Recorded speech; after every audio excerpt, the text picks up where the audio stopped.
hello, or do they mean goodbye? You've got some Hawaiian fans in the comments. Lovely. That's amazing. Did you put this out on your streams? I was just about to, but I bailed at the last moment. Okay, guys, if you're just joining us, we've got a splash screen up at the moment. We're just going to make sure that everything's working first. If you're just joining us, this is going to be a stream with myself, Pogo, and Skye Sonomura, better known as Homestar Runatron on YouTube. You got my Insanely name. talented. Yeah, man, Skye Sonomura. I'm working on the pronunciation. So hopefully I'm half the way there. You are. You're more than halfway there. You have arrived. Oh, awesome. And so have we. So have we. Yes, man. So, guys, we haven't tried this before, so if you're in the comments section and there's something not working out, let us know. We're just going to be trialing and erroring all of this nonsense. But hopefully it's going to be fun. The idea is to have fun, right, Skye? Absolutely. That's what I think about pretty much everything in life. Right. Yes. If you're not having fun, and if you're not doing something that you think nobody else has done, then I think that you're on a path that you should diverge off of. You know, yes. Robert Frost style. Robert Frost style. Robert Frost, yeah, that's right. All right, man, so are you ready to go to video? I think so. Okay. I just look the way that I look. Yeah, man. Very sexy. I'm digging it. Okay, so there's my video channel, and there's your video channel. So, fingers crossed this works. Fingers crossed this works. Maybe I should become a little bit more business casual, put on a tie. Yeah. Here we go. Get the ninja... Oh, man, that's going to be Ninja Turtle style. Yeah, you know, my favorite band, Tally you should put it around your forehead. Actually, that is a good idea. Then it looks like I'm from The Room. Okay. There it is. Yeah. There it is. Yeah, good. Magnificent. Awesome. Oh, you got the Batman shirt on. I like it. You got nice pecs. No, I've got nice pecs. Do you know the Room? Do you know The Room? I don't. No, that's news to me. I thought you were being serious for a second there. Tommy Wiseau. It's a brilliant B movie. It's considered to be the Citizen Kane of bad films. That's the my press God. release. And there's this scene where somebody's wearing a tie over their heads. It's a really good scene. Wow, and that's they fantastic. drink Scotchka together. Sounds Scotchka. disgusting. Sounds disgusting. Is that Russian? It's like scotch and vodka. Oh, of course it is. Scotchka. God, that's It gonna sounds that'll like- put some hair on your chest. Yeah, exactly. Whew. If you're just joining us in the stream, guys, thanks very much for coming down. We're doing a test stream today, I guess. It's just going to be a bit of fun. If there's anything not working out, jump in the comments box and let us know. This is Pogo here, and we've got Skye Sonomura, better known as Homestar Runatron on YouTube, in this window, looking like a Teenage Mutant Ninja Turtle. All the way home. All the way. Some people in the comments seem to be the Room fans too, because they're saying, "You are tearing me apart, Nick." You're tearing me apart. There's too much. Exactly. The main person in the room, you'd like him because he sounds exactly like Arnold Schwarzenegger, which is exactly what you sound. You know. When did you start doing an Arnold Schwarzenegger impression? Oh, man. So mint. No, it's not. I have to give the credit to Dusty for that one. Dynamo was the one who put me onto Arnie. Arnold. Because he was massively into Arnold Schwarzenegger. I think he still is. So now when we play Rocket League on PS4 and stuff, you just hear nothing but Arnold Schwarzenegger impersonations. It's a riot. So all of your, I'm just trying to picture it, like you guys, you know, dorming together while you were out searching for sounds, and he's just sitting there in bed, just like imitating Arnold for like hours on end. Right. Yeah. I could make a Dynamo mix of just Arnold Schwarzenegger impersonations. It'll be awesome. Okay, man, speaking of which, this is something that I've been meaning to talk to you about. Me and my family, we were playing this free game, which is like a dating sim about YouTubers. But I think that they should make a dating sim about all of us in the remix community. I think that would be amazing, because there's a lot of dreamy dudes here, right? What is that whole YouTube sim thing? I've seen little thumbnails. What the hell is it exactly? It's called Asagao Academy. It's supposed to be making fun of the tropes, but it actually falls pretty square. It's not exactly satire. I think that like the basic plot line of our dating sim would be like someone comes to some convention and like is trying to get in with all of us, and we're like all doing like our separate things, like maybe like I'm at like a DDR booth or something like that. That seems like what I'd gravitate towards. It sounds Maybe, a little bit like Animal Crossing or something like that. except with more romance. Right. And Dustin would probably be like, I don't know. Dustin Goodwin. Yeah. Talking with hope all he's of watching. the Japanese schoolgirls, right? Yes. Yeah. Yeah, you think it would I've be... actually never heard him speak Japanese, but you tell me that he's pretty proficient. Yeah. Dusty speaks Japanese almost fluently, better than he speaks English, I would think. And yeah, hopefully we're going to go to Japan a bit later this year and actually do some kind of filming and recording for another World Remix project or something. That'd be quite fun. Yeah, you could totally go. What's that one film that just has gorgeous shots of Baccara? Yeah. Baccara? What the hell is that? Baccara. You don't know what Baccara is? Mm-mm. Never heard of that. It's just this plotless film with gorgeous shots, which seems like something that you would excel at, to tell a story through, you know, avant-garde, gorgeous cinematic pictures. Oh, yes. Oh, nice. It sounds like that Baraka movie.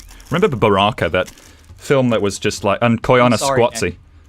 Look, you just said Baraka. I said Baccara. You got it? Baccara. I flipped Oh, you flipped it. You flipped the syllables. This is what happens when people are lying. I have seen Do it live! Yeah. Do it live! Get the English right. I can't understand you. Jeez Louise. No, okay. Yes, I have seen it. They should be telling me to go back to Japan, as they do. Baccara. It is Baraka, right? Baraka. Yes. It was like the first Blu-ray to come out, because they went back and they rescanned it in the full film negative resolution, because they shot it in 75mm or some crazy negative format. And so when they released it on Blu-ray, I think it's still one of the better looking Blu-rays ever put out. But yes, amazing film. Amazingly well shot. It seems like people who are into to fidelity, that's like the very first film that they tend to buy. Right.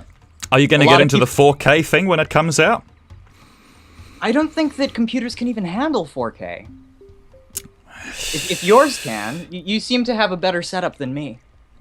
I don't, man. No, I mean, I think the problem is just the screen resolution. You got to have a screen that's got 4K, and then of course you need a graphics card to push it. I don't know how you're going to play Witcher 3 in 4K resolution without spending at least, jeez, I don't know, $1,000, $1,500 on 2 graphics cards.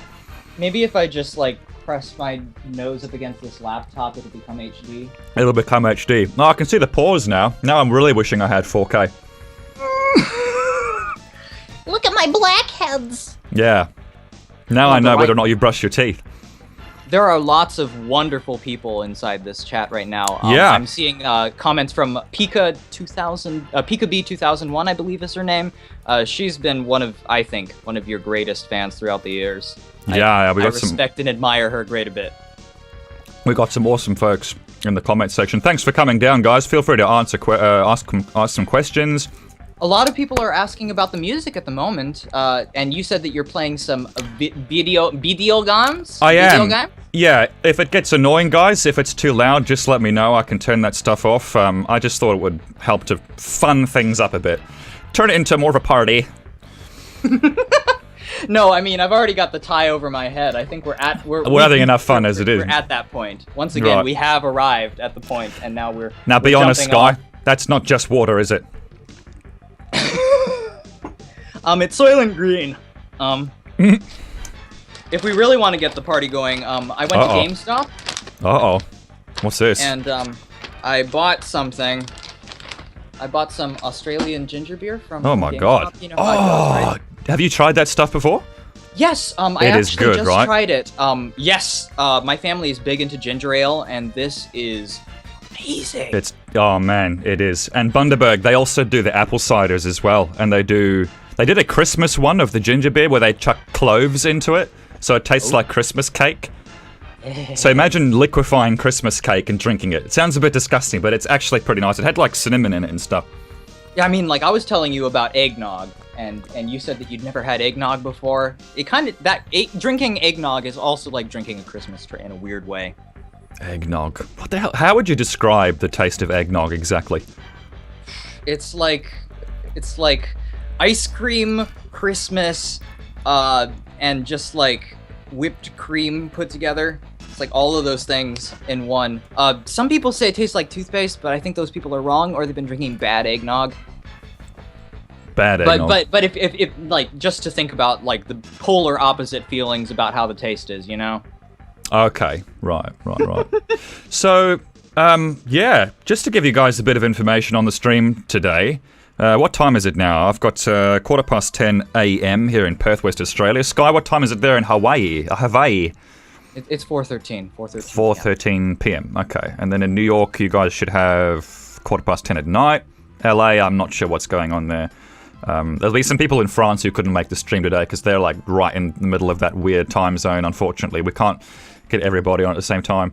But I probably won't be doing too many of my project files on the stream because my computer's struggling to handle all this stuff enough as it is. So Skye, you're going to be showing us some of your project files, right, in GarageBand and stuff like that. We're gonna try for that. Yes. We'll see exactly what happens. Yeah. But anybody who wasn't able to make it, just remember, time is an illusion. Lunchtime doubly so. Yeah. You'll have to tie that tie super tight around your forehead. Yeah, in order to keep all of this going on at once. Okay. You streamed for 11 hours last time, is that right? Yes, that was on Saturday. Anybody who was able to make it that day, I think will agree that was one of the most amazing experiences of my life personally. Good God. I am just so grateful to everyone who was able to make it there. So that I could show off my personal view of, I like to call it the shape of my sound. I think that you have a very specific thing that you look for inside the music that you make too. Mm-hmm. Yep, you do too, I've noticed, yep. Bing was amazing, and Great Scott was amazing. Jesus, how long did it take you to shoot? For those of you guys who don't know, Skye, you went out with a camera and you found someone in Hawaii who had a DeLorean, right? Yes, I did. That was a crazy chase down because they'd lent that DeLorean out to so many other people, and so I kind of just had to trace the cookie crumb trail back, you know? Right. And you shot it was all worth it. And you shot this video. Like, I was amazed when I first saw this thing. You had like how long was the remix? Like 6 minutes or so? Yeah, about 6:45, I believe. Yeah. And you had like all the shots that you used from the film, all the sounds, excuse me, into like windows, like in the DeLorean and in the hubcaps and in like the vents and stuff. How long did that take you to make? That was incredible. The thing was that I hadn't learned how to do proper compositing yet. And so if I had already learned, then it would probably have taken me a little bit of a shorter time. But all in all, the entire process of making the piece after the 8 months of making the actual audio mix, it took me about 2 years. I'm sorry. 2 years? But it was because of the learning process. You know, when you get to work with the DeLorean, you want to make sure that whatever you make with the DeLorean is going to be perfect. Right, I get you. We actually even had to wash the DeLorean in order to use it. That was one of the stipulations. Yeah. So, good on the DeLorean owner for getting some extra mileage out of it. Get it, mileage? Mileage. Well done. Encore. No, I definitely get you. If I found a real life DeLorean and I had an opportunity to make a video, I wouldn't. I don't think there'd be any room for half-arsery there either. Exactly. Yeah. And you use GarageBand in most of your projects, is that right? I just want to clarify something. I made some comments in a previous stream about the software that Skye uses. I know you use GarageBand for... I only use GarageBand. You only use GarageBand. And what do you use for video editing, out of curiosity? I have gone through the entire gamut. When I started off with Is It You, everything was edited via the original version of iMovie. And the thing that I was lucky enough was that I was also doing animation on the side. I still do. You might notice the animated heads that I was able to add to this stream. But anyway, so I was using iMovie with sort of like the supplemental craziness using my animation tool as like a separate compositing tool. Right. And then iMovie. I transferred over to Final Cut 7, which I still think is amazing. And then I'm currently in between 7 and X. Like I'm using both concomitantly. There's a 4 Concomitantly? What the hell does that mean? Concomitantly means like at the same time. It's like a simultaneous. Ah, okay. Okay. Cool. You learn something every day. But yeah, everything that I've ever made is in GarageBand, which is, I think, terrifying to a lot of people. But I feel so indebted to this program because it taught me how to make music. Part of me makes me want to play the very first thing that I ever made so that people can understand just how terrible I was. Are we in for this? Are we in for hearing the first thing that I ever made? Absolutely, man. Yeah, let me turn my background music off. Oh my gosh, this is going to be the worst ever. It's even called the worst ever inside my iTunes. So... Okay. Prepare yourself. I am a huge fan of the game Chrono Trigger, which was brought up inside the previous stream. And I've always been a big fan of, voice, vocal arrangements and stuff like that. So I wanted to do an arrangement of the main theme from Chrono Trigger. And it is just horrendous. So here we go. Well, I'll be the judge of that. Oh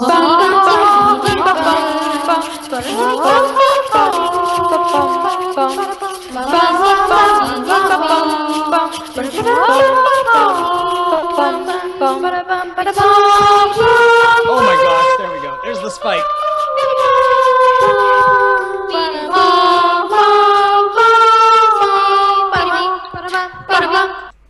Yeah, so you nice. can see that was, wow, you sound slightly smaller in those recordings. Well, that was because I started using GarageBand inside middle school around 6th grade. Okay.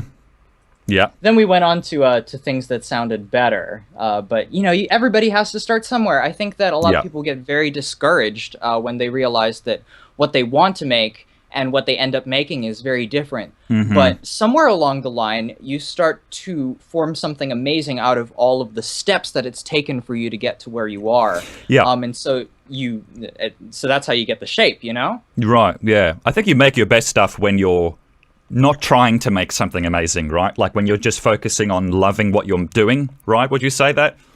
Yeah, I haven't had to trick myself into doing that, but you seem to have some difficulty now. But I have less experience, so that might be part of the issue at hand. I'm just glad that you can still make things that you personally would just like to make. Yeah, I guess so. It gets difficult after a while. Are you in a rut? Are you in a rut right now? Yes, I am, Skye. I am in a rut. You do a few commissions, you do some commercial work, you get a lot of people asking you for requests and things, and you start to feel like your motives are almost becoming more about pleasing people than making music for the sake of it. You know what I mean? Exactly. Have you not found that at all? Because you've got a following on your Homestar Onotron channel now, don't you? Well, the thing is that, I've had to do some professional jobs, too, where I'm working on things that, other people want. Like, I was a video editor for a wedding company for about 2 years.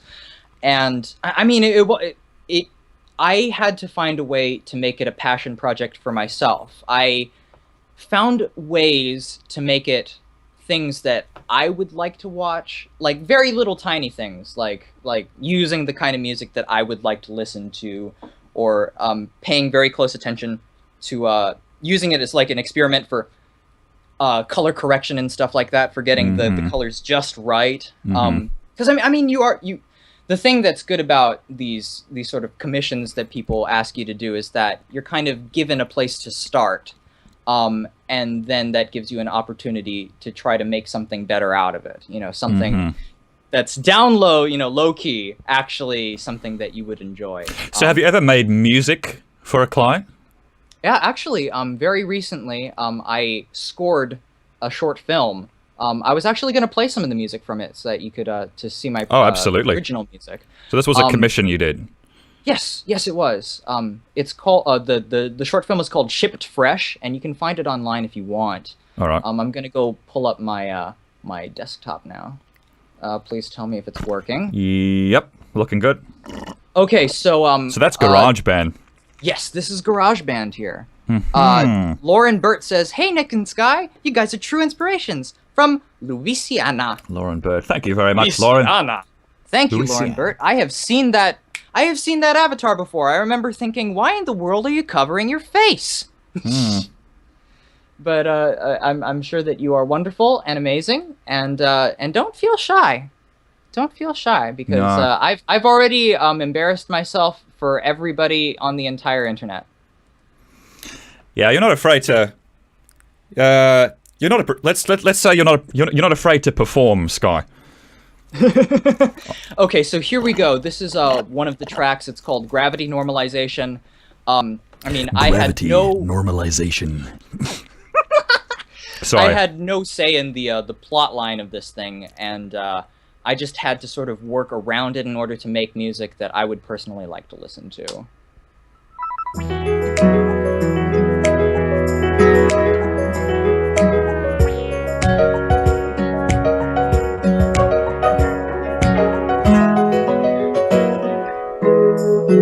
Oh, Gur's here. Wonderful.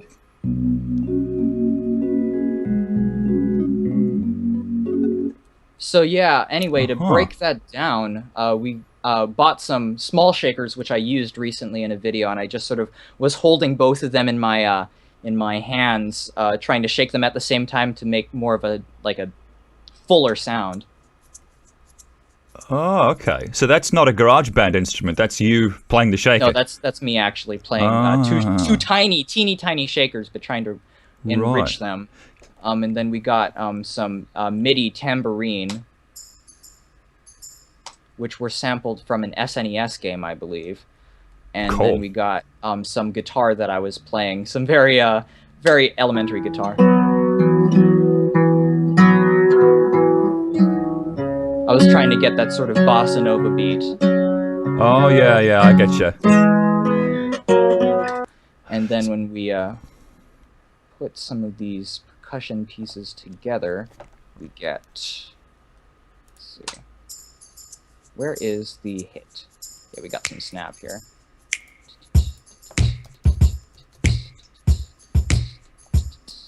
Yeah. Cool. See, that's very interesting for me because I've never seen GarageBand as a DAW. I've always seen it as a... It's all I got, man. It's all I got. Yeah, but so you've definitely got audio tracks happening inside there. So it is almost like a kind of Ableton Live in a way. Even when I'm making music that doesn't involve my voice, oftentimes I'll have to put down a separate track where I'll listen to the rhythm and try to come up with a better percussion by beatboxing over it. That's kind of my creative process. Right. And then at the bottom, I have a this is sampled from New Super Mario Brothers. I just love it. Oh, nice. It's got that. And we got a little. It's got pitch that bending retro going. sound. Yeah. I mean, like that's the sort of I like thing that. when you end up using instrumentation that really inspires you, then you can get better things out. And then finally we got the piano at the bottom over here, which I had a lot of fun with. I was thinking about That's that very one nice. song Is that original? yes, it is. Or is that a loop? No, that was just me playing. That's you. Wow, man. But yeah, I was thinking about that one sequence. I'll turn back to my webcam now. I was thinking about that one sequence inside A Charlie Brown Christmas, that one song, Skating. Because I thought that since this piece takes place in space, spoiler alert, this piece takes place in space, I was going to try to make the sort of feeling of like how it is on like ice, this sort of like, sort of floating by. Because if you listen to the I get you. Yeah. Wow, man. kinda ice. You're a talented dude, man. You are a talented dude. Isn't there a big contrast between that and what I played before? I'd like to hope so. You got to climb the ladder. You've got to climb the ladder. Just going through comments real quick. Gestro says, Skye is even suffering from GarageBand's bullshit purple glitch. We God, were just that's talking annoying. about that. So thankfully, the purple glitch doesn't happen until I'm on here. So That's very annoying. So it doesn't matter because I get to see it in its proper color, so I'm not being, my retinas are not being destroyed, or at least not as much as they would. See, that's the thing about Mac. There's always those little things that pop up that you don't expect. In Windows... Loser Guy says hello. Loser Guy says hello. Loser Guy. In Windows, I think find that you need things... to change your name. You're here. I dubbed the way better than average guy. Yeah. Andy Joe says, you nerds. Yeah. I think he's got a point. Oh, little Tommy J is here. Greetings from Melbourne. I didn't know that little Tommy J was also an Australian remixer. You guys should meet. Yeah. That is really, really you cool. do know who Little Tommy J is, right? Oh, I've heard the name, and I've Yeah, I probably think seen you the might have work. heard some of his video game remixes. Yes. That's what he's mainly known for, I would Yep. say. I just like the beginning of his Resident Evil track where he samples all of the very recognizable sound samples, especially "Oh Barry." It's just like perfect. I'd like to I like one of my favorite things inside remixes is to sort of kind of tweak the context of things. Uh-huh. And I just love the fact that Resident Evil starts off with this really bouncy, happy major key thing. It's just amazing. Yeah, that's out of left field. Nico Tunes says, Pogo and Skye show tunes here. Thank you, Pogo, for liking my Winnie the Pooh video. Yeah, absolutely, man. You made an awesome video out of my Pooh track recently, which was really, really cool. Oh, Barry, says Wrong Ocelot. LTJ's music is dope. Currently a patron. Patron, yes. Are you into the patron business, Skye? You tell me, Nick. Well, you got to tell the audience. You got to explain. Like, I know you're into Patreon. I'm a supporter. Okay, so I don't feel like I'm at a place right now where I can actually make a Patreon ad because I don't want to have to make a whole bunch of people happy. But the people that are there, I really care about an awful lot, and I make sure that I put as much bonus material on there as possible because there's nothing worse than supporting someone and not getting anything in return. That's just mean, you know? Uh-huh. Because Patreon, there is a system where you can pay someone something per month, is there? Yes. Or is it only... It tends to be monthly as far as actually bringing out the ending result. You could make more videos within that amount, but you only get the money after the month, but that's not important. Right, yeah. I didn't know Patreon. I don't think either of us watch Steven Universe, right? That's what it says. No, I haven't watched Steven Universe at all. We don't watch Steven Universe. But I am on a podcast with one of my best friends, Jack. Right. He's amazing, but it's a podcast about cartoons, and I kind of regret ever having become a part of it, just kind of a little bit, because I've had to watch a couple episodes of Steven Universe, and I really don't like it. I understand that it's important to a lot of people, but... What is it exactly? Because I've had this request pop up a number of times. How to explain it? It's basically like if you took every thing that people kind of just vaguely remember of Sailor Moon and other anime and try to repurpose it into something like edgy and modern, and it doesn't really work. Okay. From a metaphorical standpoint. I'm thinking Cowboy Bebop for some reason. Am I in the ballpark? Well, Cowboy Samurai Bebop. Champloo? You Cowboy said Sailor Bebop. Moon. You said Sailor Moon. Yes, Sailor Moon. That's weird. Steven And Universe. Jestro asked if why don't me and him collaborate sometime. I'm sorry that I've been not responding to your questions over here, Jestro. I remember that we were talking a long time ago, and you were sending me lots and lots of your music. I mean, like, we both work in GarageBand, so it actually might be very interesting. I really do like your stuff. But anyway, we could try. Yeah, that'd be awesome. You should. That's a pretty direct answer, right? We could try. Have you collaborated much in the past, Skye? Absolutely not. No? But I'm starting to learn. I think that it's a learning process. Yeah. I mean, because you end up with, like, your first experiences collaborating with a person is in, like, school and stuff like that, when you're saddled up with random people. And it leaves a sour taste in your mouth most of the time, especially because I was the one who ended up doing most of the work inside those things. And that sort of mentality has kind of led up to today. But it kind of depends on who you surround yourself with, you know? The people that you work with makes the biggest difference. Yeah. It's gastro, I'm sorry. Like Gastro. Gastronomical? Like gastrointestinal. Gastrointestinal. Oh! There we hey! go. There we Jinx. go. I'll get first Jinx. I'm sorry, I was watching Steven Universe after the 20th episode, so, BAM! Vodka. I'm sorry. That is a massive vodka cocktail. Anyway, I mean, I know that you and me both have very interesting opinions about Star Wars The Force Awakens, too. Why don't we just keep opening up cans of worms and make people angry with us? I agree. Yeah. As long as we can admit to being tossers about it, I think it's okay. Exactly. Yeah. So what did you... Just, So you watched Force Awakens. You've seen it once, twice? Once. I didn't want to. No, I've seen it twice just because I'm making a review video out it, so the second viewing was obligatory, which maybe already starts saying what I thought about the film. But what did you think about Force Awakens? I'm getting from the tone in your voice you weren't over-the-top fan. Oh, the thing is that it was like the worst experience that I've had in the theater for a really long time. Really?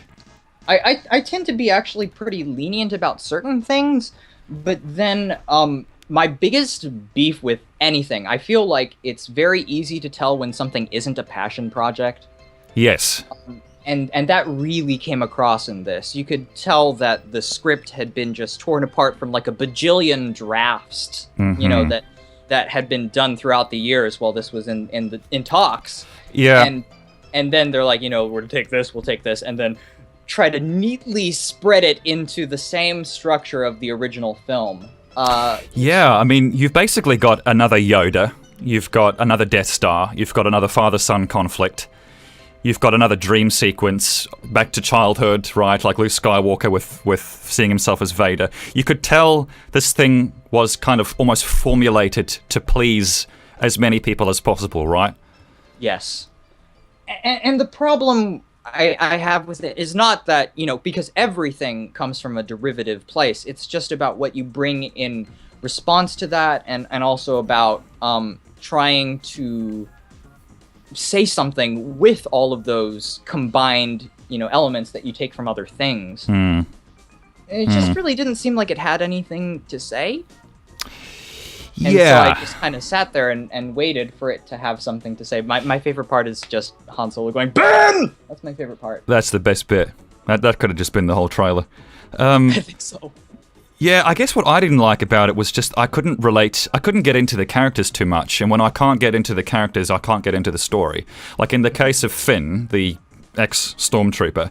I liked what you were saying about how you didn't get to see where he came from, the sort of growth that he was experiencing that led him to this point. Yeah, it's almost like his whole character arc in going from a stormtrooper to someone on the good side happens in the first 5-10 minutes of the film. So I felt that I missed the boat to get to know him as a character and therefore invest in him for the remainder of his journey, which I was really disappointed by. I liked Finn, I just wish there was more of him to like. Absolutely. Ooh, I got a little smear over here. A smear? Not like you guys can see the smear, but it's going to bug me for the rest of this shot. That can be interpreted in a number of ways, dude. You got to be careful with that. Smear over here sounds like a good Dr. Seuss book. Yes. J.J. Abrams wanted to show that he could do a Star Wars movie that felt like one of the originals. This is the only chance that he got. This is what he wanted? That's what it is, though. I don't understand. They really did, like, I think given the circumstances of the whole J.J. Abrams thing and the Disney Studios thing, there's not a lot of room there for error and risk that I think allowed the original films to be so amazing.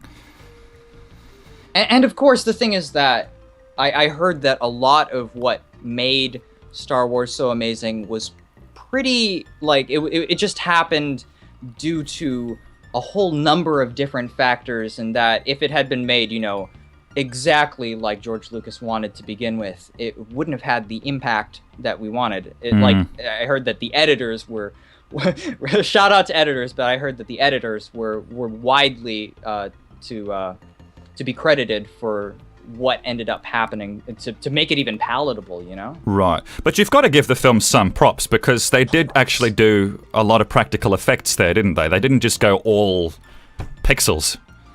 Oh, no. Yeah, actually, I feel like they were able to find a very good balance. Yeah, I think so. It's been a long time since I've, like one of my last favorite uses of both practical and CGI was the Spike Jonze Where the Wild Things Are. Oh yes, yes, that was fantastic. That movie was. I don't know what to say about the reception of that film had. It was a little bit. It was an underdog almost, wasn't it? Where the Wild Things Are. Oh, absolutely. Someone in the thing says, Skye, are you a Short Circuit fan? Number 5 is alive. Does that answer your question? I guess that's a yes. Yeah, that's a yes. But I think that Where the Wild Things Are wasn't because I mean, okay, so Spike Jonze is known for having collaborated with Michel Gondry in the past, and this definitely came from that sort of place of this sort of like mental wonderland that reflected the sort of inner turmoil of this kid. I personally just dug it. Yeah. To high heaven, but and the writing was very interesting as well in Where the Wild Things Are. The dialogue that the monsters had and that the kid had was very unconventional, wasn't it? The dialogue was... do you know what I mean? I would call it close to mumblecore, if you know what mumblecore is. It's, it tries to strike this sense of like complete realism, often using a bit of like improvisation and stuff like that. I think that they were able to really use those two contrasting elements together to create something that really had this feeling of, you know, surrealism and realism at the same time. I loved it. Right, and the faces were obviously, I would think the faces were CG, but the bodysuits, they look pretty real to me. Yeah, actually, there was a lot of creature shop involved. I believe that there was a lot of actual puppeteering involved with the face, and then they just sort of went over it to make it feel more real. That's very clever. See, that's what they did with Davy Jones in one of those Pirates of the Caribbean movies, played by Bill Nighy, the British fella who's done so much work. He was in, what was that movie with Shaun of the Dead? He was in Shaun of the Dead, and he dies in like the first half of the movie. Remember, he becomes a zombie. But Bill Nighy played Davy Jones, the tentacle guy. And he was entirely CG, that character, except for the eyes. Really? Yep, except I didn't know that. the eyes were 100% real. So they shot him there on location with a motion capture suit on you know, the big ship or the beach, wherever the scene was. And then they literally just comped the Davy Jones CG around him, but they left his eyes in the shot. And I think, I can never remember the name of the director, Vincent something? Vincent, what was his name? Who was the guy that directed it? I thought that it was Bruckheimer. I thought that it was Jerry Bruckheimer. Yeah, he produced it. Did they switch? He produced it, but the director... Damn it. Van Gogh something. Vincent Van Gogh? I can... Yeah. Vincent Van Gogh? I can never remember the guy's name. He's my favorite director. I love Vincent Yeah, well, Van that'd be Gogh. amazing, wouldn't it? A Star Wars movie by Vincent Van Gogh.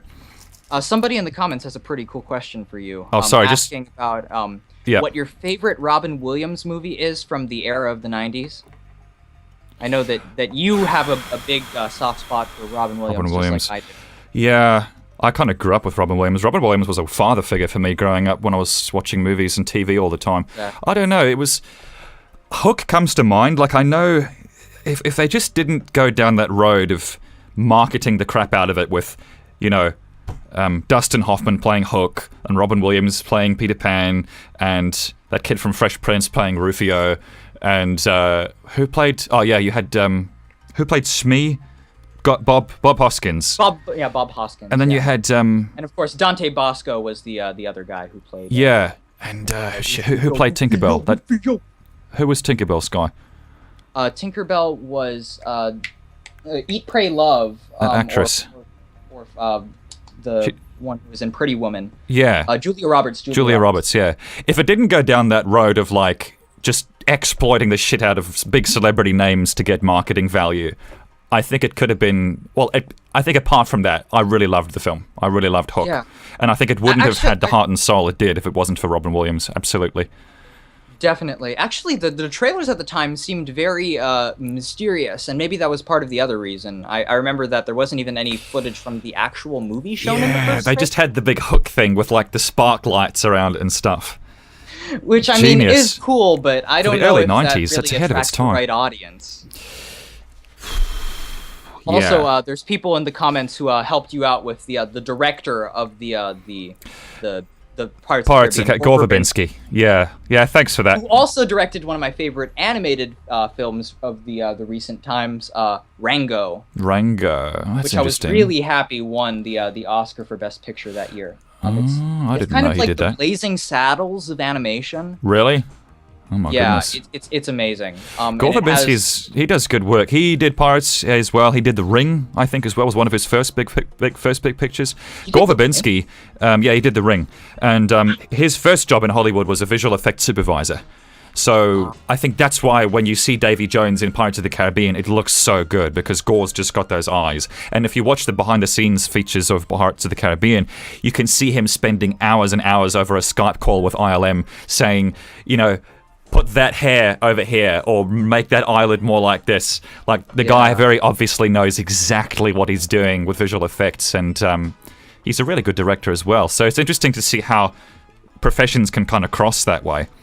Yeah, I'm glad that they decided to preserve the eyes, because as we know, the Uncanny Valley is Uncanny Valley. Benjamin creates Button. Immortal disaster pieces. Your eyes, like a doll's eyes. That's what they should have done in Benjamin Button with Brad Pitt. They should have kept the eyes in, because when you look at him, you know he's CG. You know you're looking at Uncharted 5 or Uncharted 6. Someone says that they're gonna remake Jumanji. That's terrifying. Without Kirsten Dunst and Robin Williams, really?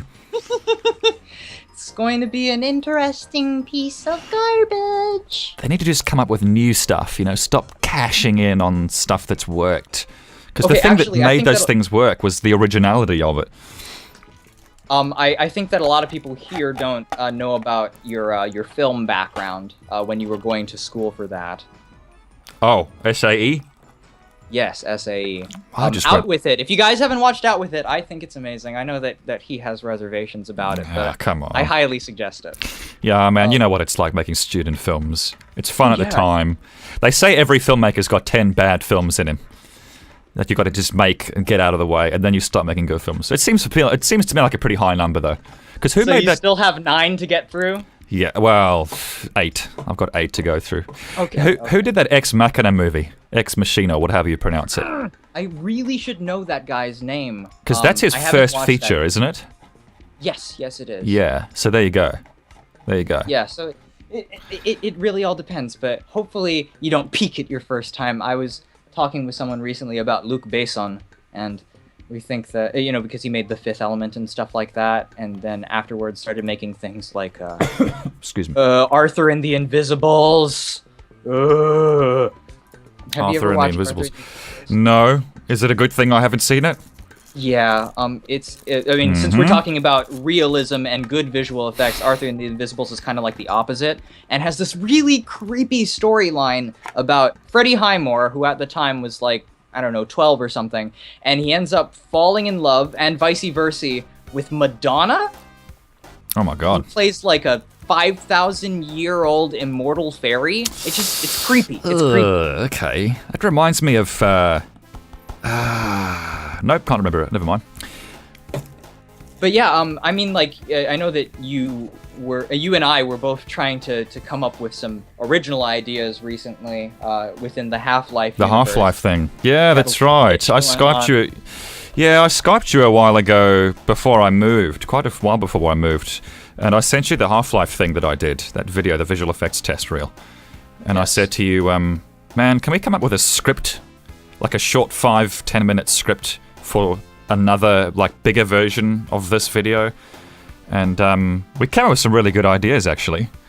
I would really like you to, because I think that since we both have very interesting points of view on what makes a film good and what makes a film bad, I think that we need to just sort of get in there and try to make, you know, something that at least even vaguely resembles what we would like, you know? Yeah. So we've got a question from, let me see if I can pronounce this right this time, Gestro.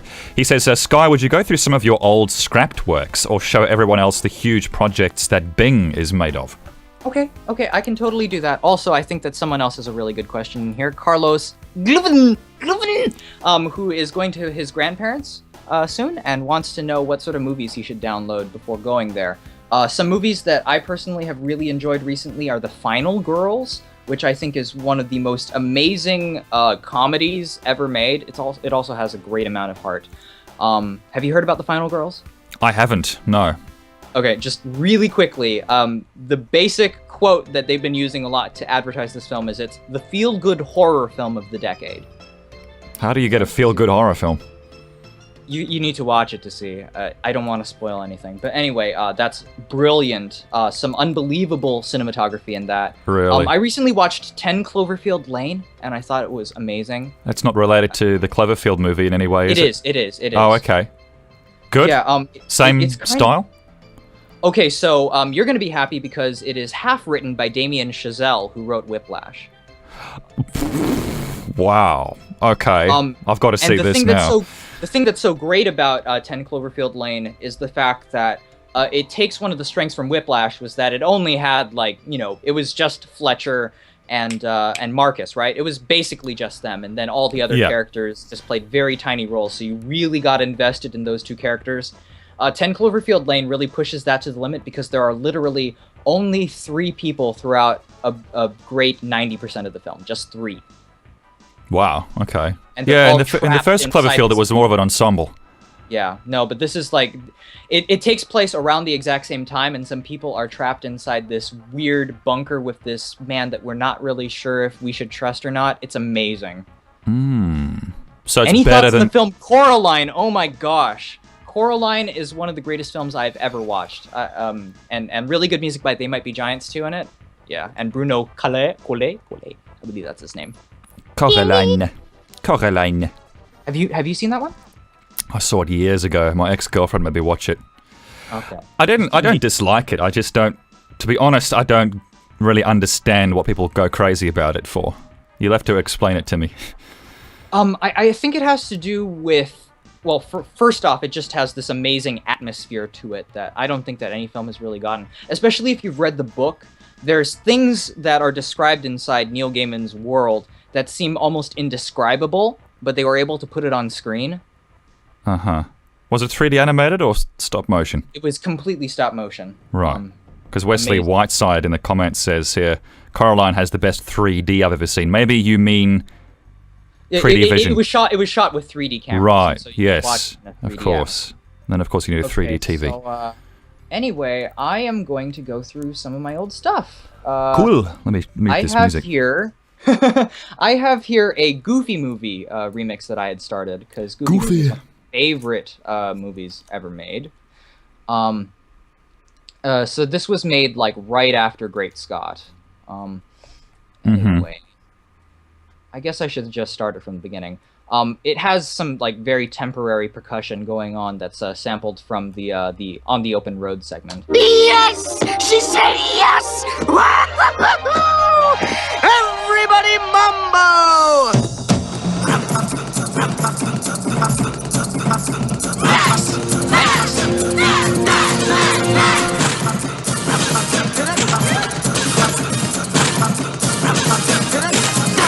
Eye to eye.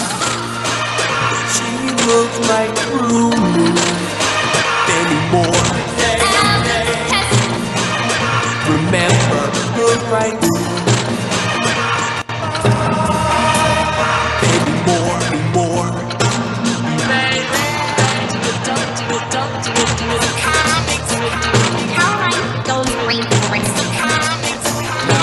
Another bridge over here. Was the day. Don't worry about it next. Wish that this was the day. I guess don't worry about it next. That story about Makeup. I like that. So it breaks for a while to give a That's break to the nice. tempo. You see, You see, my dad. Anyway. that's really nice. You see, I connect most with your tracks when you start to simplify. When it peels the layers back and the space opens up and you hear like the vocal bits in isolation that you've used and you get those long pads. That's when I connect with your stuff, and that's what you do so well is you have like a whole narrative with your tracks. Like you go busy, simple. My stuff just simple, you know, from start to finish. It's not very interesting. That is so untrue, man. But- Skyrim Symphony is a masterpiece. But your stuff goes through this whole... How long is that project? This whole thing is about, I think, 2 minutes. Oh, okay. You got automation in there too? Garage well, I don't think that I have any automation. I was. What are those I was envelopes stretching then? Some stuff. You mean over here at the bottom left? No, in the top window. Above the... Oh, you mean the volume? The volume. Yeah, that's automation, right? I have some. Yes, I have some volume keyframing over there. Damn. Yeah, I know that a lot of people say that my tracks are very chaotic. And then they only like the parts that are not chaotic. But I have a very busy brain, and so I like to have both halves. I'm very glad that you like my music in the slightest. Yeah. Caroline goes rainforest. Anyway, let's go over to my favorite part, which is when I'm trying to musically represent the sort of argument between Roxanne and Max right before. Yeah, there we go. I had so much fun sampling these things from Max and Roxanne, especially because don't you just love it when like when a person is just saying dialogue, it actually matches the music going on in the back. That makes me happy. Mm-hmm. No melodyne needed. Don't worry about it, Max. I wish that this was the day. I guess. Don't worry about it, Max. Someone else. Max, Someone. that story about Someone. makeup. Someone. Just You see, I'm Don't- going with someone else. So, have you soloed that vocal, or is that... Yeah, I'm just soloing it right now. Ah, okay. How does it... Can I hear that with the rest of the stuff? Yeah, absolutely. Because I was using the music that was in the back. It was the day. don't worry about it, Max. I wish that this was the day. I guess. Don't worry about it, Max. Someone else. Max, Someone. that story about Someone. makeup. You Just see, I'm going with someone else. Okay. Oh, cool. Can you do sidechain compression in GarageBand at all? You keep talking about sidechain I keep talking about it. Yeah, I know. I'm driving you crazy. No idea what sidechain compression is, even when people told me. It's about, like, dampening the volume so that you can get in the bass kick or whatever. It's technically just sending the signal of a track to another track so that you can use that track signal to compress the volume of another track signal. And the reason I thought of it then is because I've never actually tried sidechain compressing chords to a vocal track. So in other words, every time a vocal plays, the chords go down very quickly, and then when there's no vocals in that space, then the chords come back up again. You know what I mean? And that's something Yes. that may have worked Okay, in that Braden, section I'm you were closing playing the there. library for you. Sorry? I'm closing the library. Someone told me to close the library. The library. Thank you for telling me. There Oh, was okay. a thing on the side. Bop! Bop! Why don't you want to It see is- that? It's got your So hard that- drive details in so it. They can see more. Oh, okay. Right, I saw it. Shibbity bop, shibbity bop, shibbity botto. That is good. Okay. I like that. Yeah, but anyway, I can't do that. Oh, someone talked about Song of the Sea. That is one of the greatest films made recently. Yeah, oh my gosh, that place that makes Secret of Kells and Song of the Sea. You must go where I cannot. I love it. Anyway. Song of the Sea. Yeah, it's a Irish company that does it, I believe. They're Oh. so good. And Gestro says, "Can I pull a? Can you send me a project? Yeah, sure. You can send me a project. Send me a project. Send me a project. Okay, this is one that you said that you liked, so I'm just gonna play it for you. Yeah. I went more into it. It's called Nice Nice. And it has a very interesting signature. I was watching Donnie Darko at the time, and there's this one song in it called Gretchen Ross. Donnie is Darko. amazing. That's a good movie. Yeah, that is a Jake good movie. Gyllenhaal? Yeah. Yeah, Jake Gyllenhaal and Nagy, and the person who played Gretchen Ross ended up going into a lot of other things afterwards, which I'm happy. Anyway, so this is the actual Donnie Darko thing that's going on, which you might recall. Actually, I can play that on the piano. I should do that right now. Do that for us, yeah. Because I did that on the other Let's stream mix- because let's I mix it up a bit. love it. It's really fun to play. So how long have you been playing piano for, Skye? I've been playing it for pretty much my whole life because it was always there, but I don't know how to play a piano. Just saying. Oh, we'll see about that. Anyway, here we go. Yeah.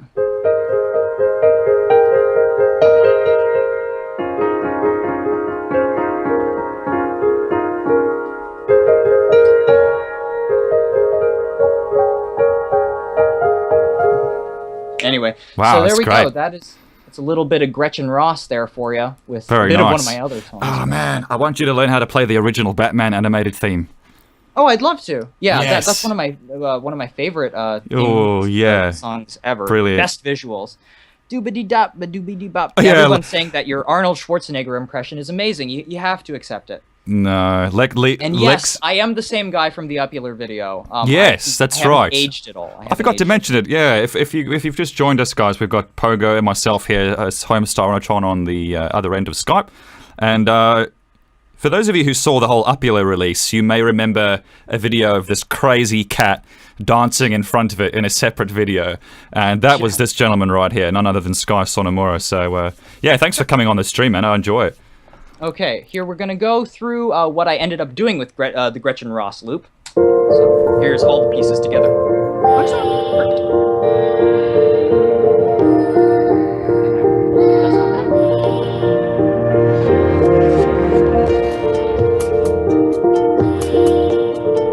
Really wanted that syncopation to be.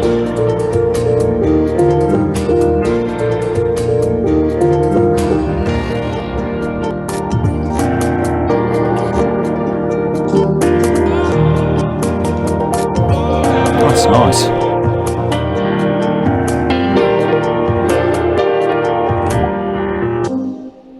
That's really nice. So if you can play that on piano, why use the why use the loop? Well, for one thing, I don't have a grand piano, and I really love the sound of an actual piano. Whenever I see an actual piano, I just gravitate directly towards it. Right. But if you had a real piano and you had a couple of there'd be mics, absolutely no reason to. yeah, right. And also, I mean, there's what I love about sampling and everything is just the context of what I'm using. Just the memory of a specific sound. I know that you were trying to recreate the Dumb and Dumber soundtrack thing, which sounds really good. What was his name? Todd Rundgren? Rundgren? Yeah. I've got no idea how to wrap my lips around that one. Run! Yeah. But Run Force. his soundtrack was pretty awesome. I think they pulled him back for the last film that Jim Carrey and Jeff Daniels did, I think. I heard some of his work in there. Yeah. Okay. But yeah, so I mean, sometimes even if you can play something, you might just I certainly sometimes I just gravitate towards the original recording because there's a certain energy that comes with, you know, anytime you play something, it comes out just a little bit different, and the space to play it in really. But you said for you it's mostly the sound of the piano, the believability of it. Exactly. So what if you had a really good VST? Like, what if can you load VSTs into GarageBand at all? Yeah, I can. You I can. mean, like this is technically what I'm using right now is a VST. It's Alchemy piano. Alchemy. Have you heard about the Alicia Keys piano from Native Instruments? From you. Yeah. Okay. And always be plugging things. Always be plugging. Yeah. Things. And there's another company called Real Pianos. So they sample things in an unclean way, as unclean a way as possible, so that you get all the in order to get the reality, the wood creaking and all that. Yeah. And that's really good. But it's like 120 gigs. You know what I mean? Yep. You got to put that sucker on a hard drive. That's the problem with all these piano libraries. But the Native Instrument stuff is pretty efficient. I think Alicia Keys is 7 or 8 gigs. It's not big as piano libraries go. The Seeing Yellow says that you can only use audio units in GarageBand, but that's not true because you can have all sorts of plugins. VSTs included? Yes, I believe so. I didn't even know that. GarageBand's come a long way, man. Yeah, anyway, I was just going to go and try to break down the sort of stuff that's in here, because I was really enjoying using these specific samples. I'm a big fan of music in general. I can tell. And I just love finding hidden gems all over YouTube. One time I was looking up Baby It's Cold Outside, you know, it's just a very classic song.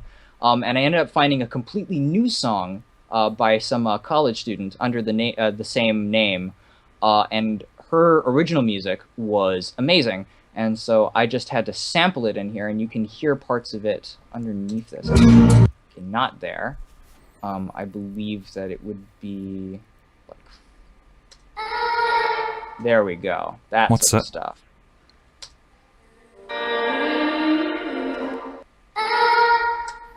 And then got more of it down here.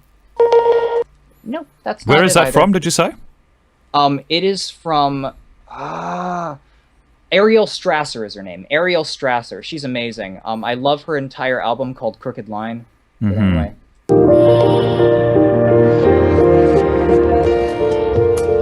And then over here is another really interesting case. Michael Blake is an electronic musician who got a lot of attention for remixing or creating an original composition based on the digits of pi.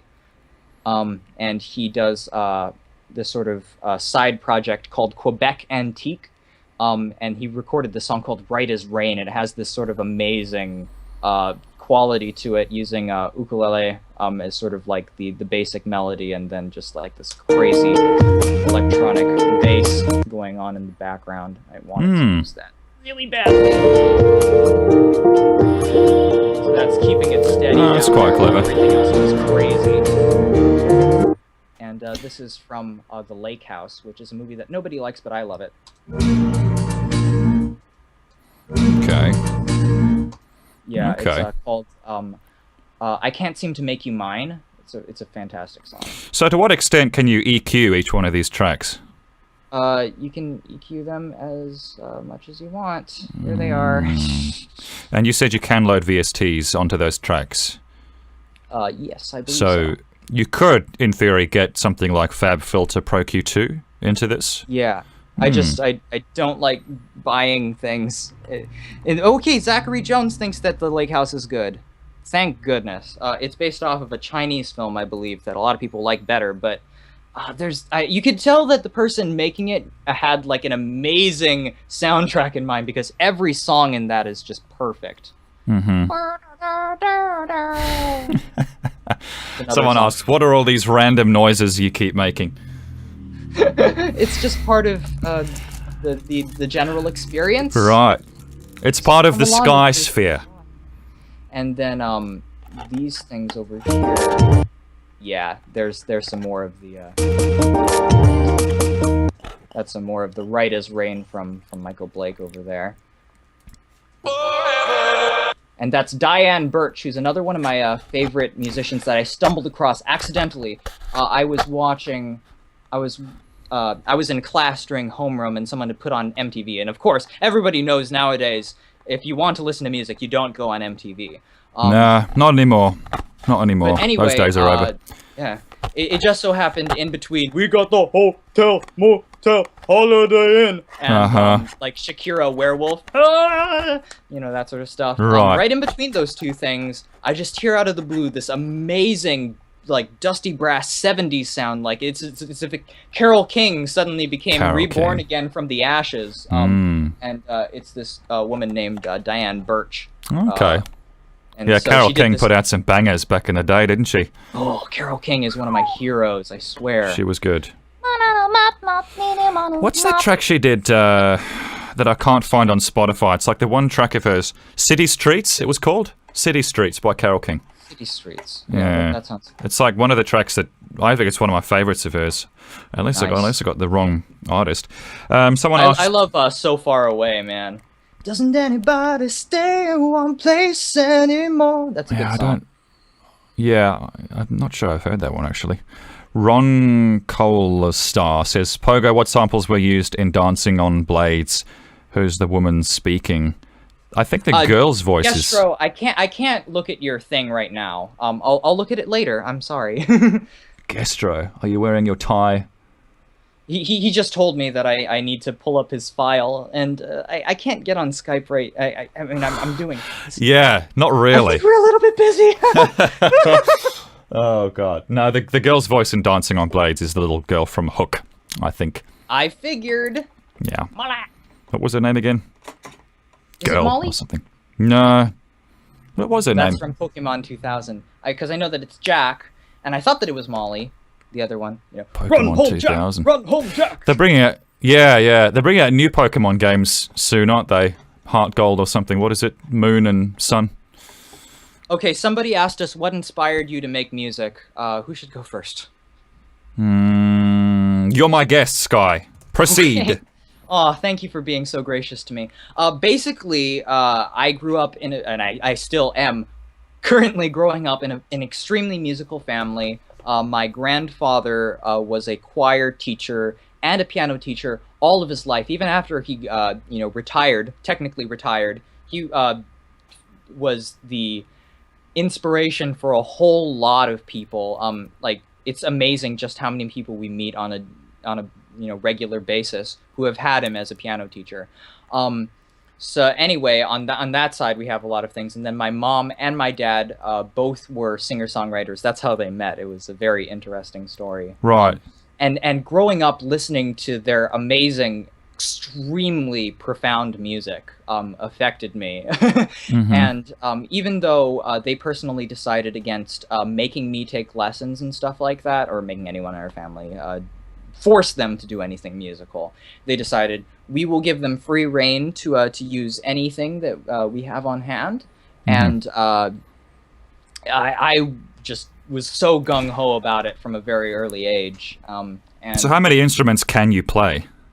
how many instruments can I, technically I can't play any, but I play the guitar, piano, ukulele, clarinet. I have tried to play trumpet and violin on some of my tracks, but it's kind of hard. Is it really? And the whole valve besides thing. that, just like random things, like I can play the toilet. You know? Oh, I just got a text from my family who says Laura Lang sent me a someone's got a massive motorbike outside, sorry. Let's see, can we expect some more of your projects in the next stream? I'm sure, because I'm not going to be here. Pogo, I'm sorry that I'm taking up so much time of Nick's stuff. No, not at all. No, this stream's about you, man. Yeah, I just got a text from family down south who says Laura Lang, who's, I think in the comments, actually sent me a parcel from Milwaukee. So I got to check that out. Wow, thanks a lot, man. Laura Lang? Also, it's not Molly, it's Maggie. That's from Maggie. Jack and Maggie. Thank you. Very good times. Yes. Okay, cool. Okay. And then what was my inspiration for making music? Just like when I was 2 years old, my parents put a desktop tape recorder down in front of me and a couple of Dire Straits cassettes. And from that moment onwards, I was just obsessed with drums, and I was obsessed with instruments and just making sound and just the whole concept of expressing myself through sound and music. So then I got to 10 years old, I started taking music lessons in MIDI composition with this German music teacher I had in New Zealand. And it just kind of took off from there. Yeah. Yeah, one of the things that I thought was so interesting about like you is, you know, you seem to be pulling from so many different sources. Like a lot of your earlier tracks were sources from like the radio and stuff like that, and you did a lot of binaural stuff. And that really resonated with me because when I was a kid, I was just all about carrying around my cassette tape player and recording random noises, just like even silence. I was super into recording silence. You can find like entire tapes worth of me just recording silence and the ambiance of a specific place.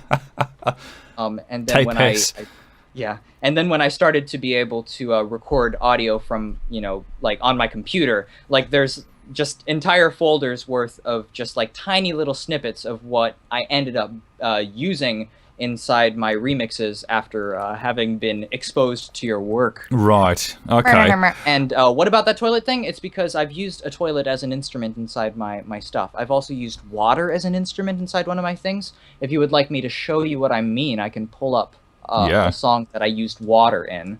Absolutely. I also used a microwave at the end of one of my other remixes. Oh, yeah, you showed me that. I used to save all my samples as MP3 files because I didn't realize at the time. Yeah, I didn't realize that MP3s compressed the sound, and I would actually go back and edit the sounds and then resave and resave. So I was like triple, quadruple compressing all my samples. So like a quarter of my whole library from the early years is all shitty MP3 quality.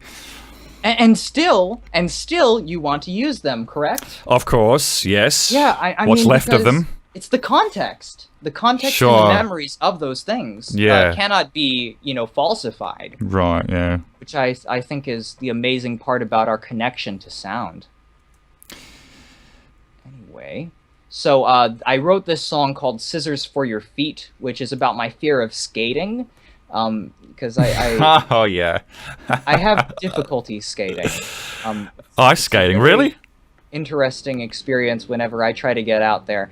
Because, I mean, technically, it's kind of like wearing scissors on your feet. And so one time when I was sort of waiting on the side while my family enjoyed themselves, I started madly scribbling all the lyrics to this in sort of a feverish pitch. And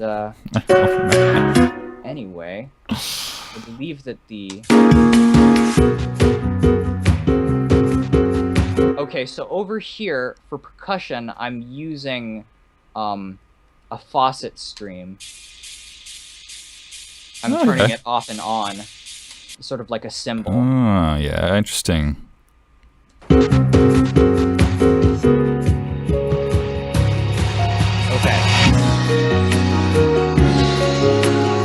So this stuff at the bottom, the crazy sort of wavy sort of sounds that you're hearing, is me throwing a spoon into a sort of bucket of water and hearing it sort of resound on the sides, and then I played it back in slow motion, and then you could hear all the frequencies, and I sort of just tuned them a little bit.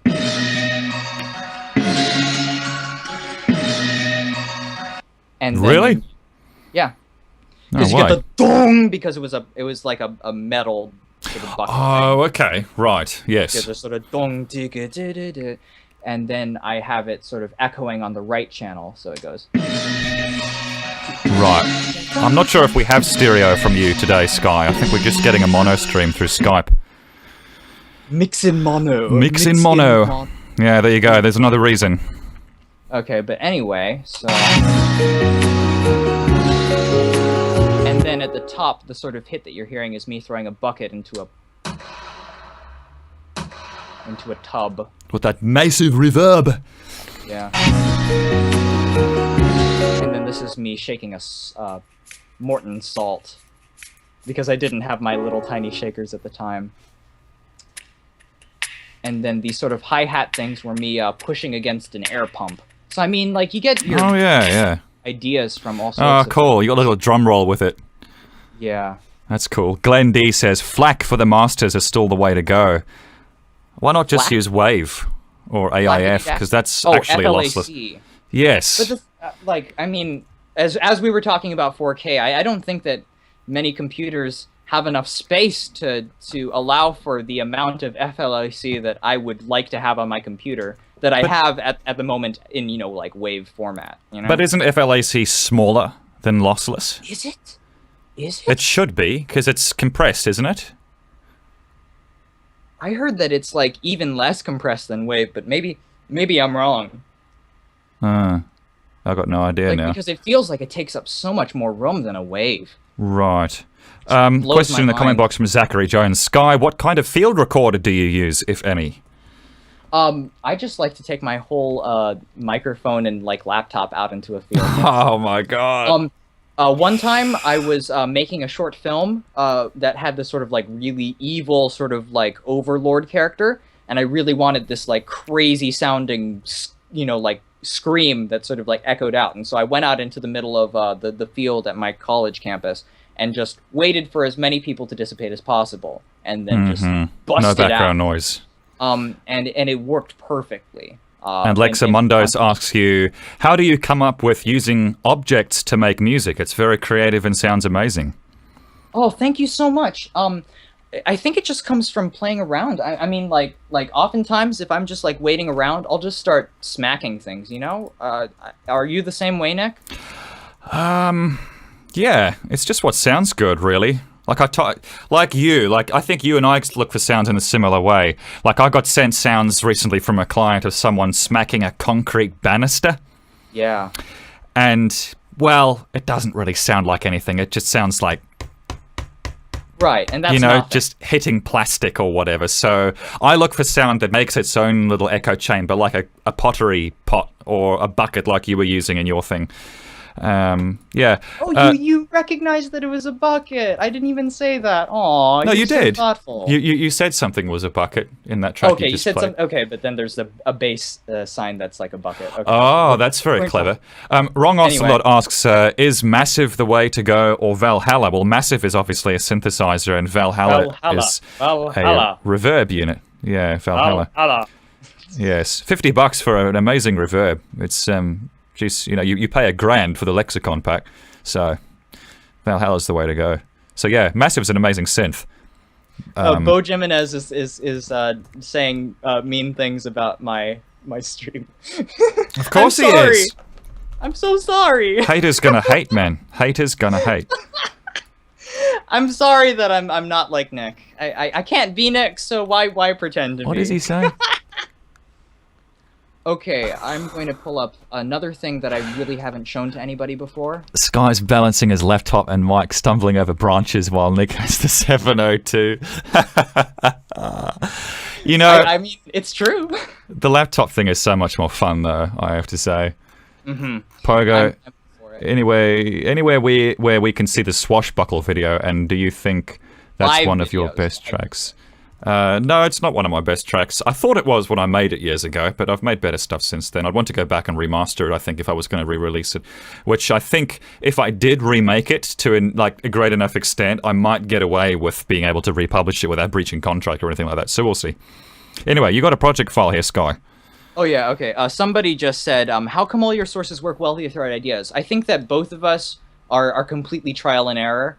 So there are a lot of different choices that we might have made during the creative process that did not work at all. Yes. And so it really just, there's a million ideas and only just like 3 or 4 of them will end up into a track. And then you just sort of save ideas for later for when they may or may not work. Mm-hmm. Doop-de-dee-doop. Also, someone told me to calm down, and I don't think that I can because I'm here with this person, it doesn't seem like it's possible. Put that cookie down! Yeah.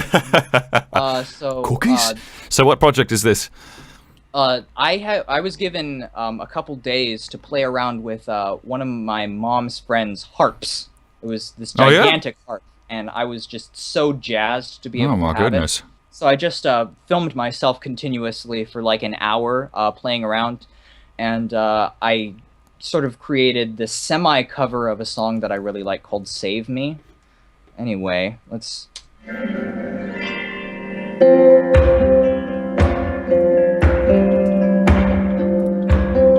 That's nice.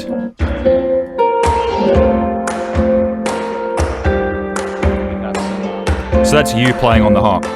Yes. Nice. And then me and my dad are stomping together at the bottom. Oh, cool. And then I'm about to bring in, I was just slapping on my legs. Oh, that's clever.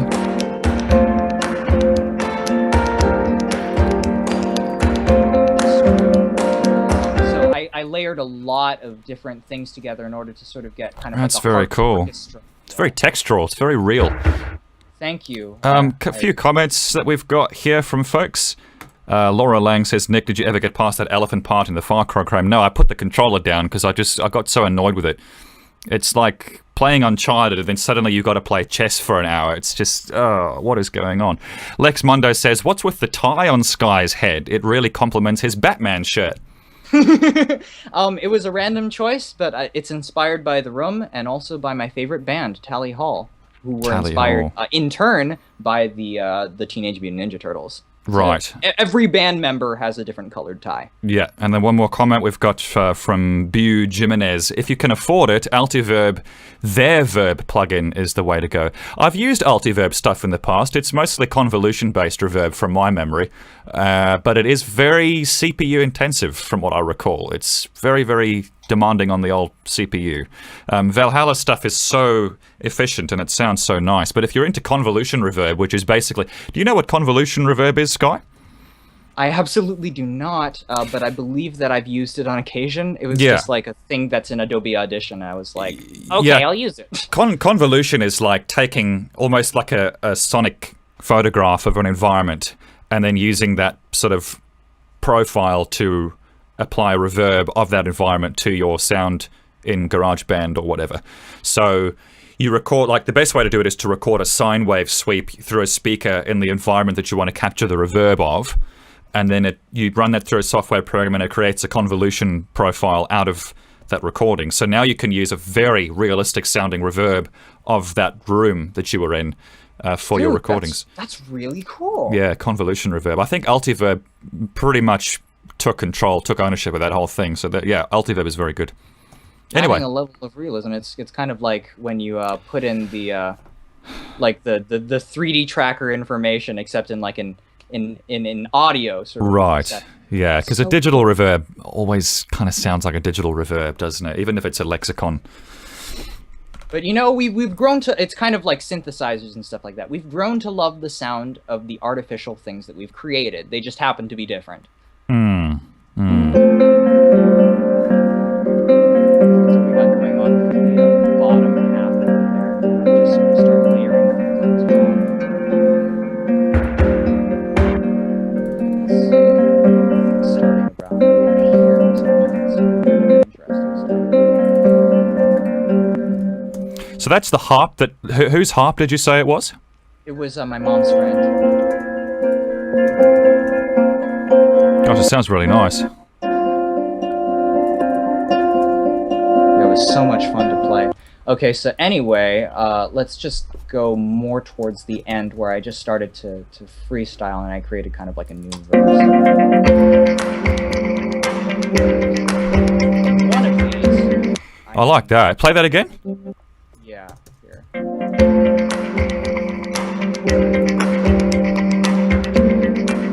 That little bit there, that's really nice.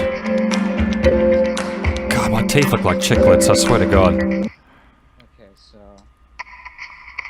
this thing over here is actually me swiping against a book. Like I've got like the book sort of being used as like a Oh, brush. that's clever. I never would have guessed. And then on one of these, I have it going through a filter. It's one of the top ones. Yeah, here we go. Yeah, so I'll just take off the filter so that you can hear how it sounded before. I was So trying what to is this create- sound? This is also the carp. So I'm just kind of doing a triplet motion. Did you do a pitch bend just then? No pitch bending. Oh, okay. It must have been the I sort of Skype stream. The Yes, Skype I'm stream so made it sorry. sound like a ding kind of sound. It sounded really, really cool, actually. Yeah, notice that there's a problem with the audio into. Oh, you were doing Yeah. a little sound there too. It's not just me. Good. Okay, so anyway, I was? yeah, you went like. Oh no, that was me actually doing that. That was not Skype. Just a few little comments. Wrong Ocelot says, "Didn't you try to remake Great Scott, Nick?" Yes, I did. I loved Great Scott so much. I wanted to see Good if night I to could. Atlas Geneticist. Huh? Good night to Atlas Geneticist. Oh He's yes, going to- good night, man. Thanks for coming in. Yeah, Great Scott was the Back to the Future remix that Skye made, and I wanted to try and open it in Ableton and see what we could do with it from a collaborative point of view.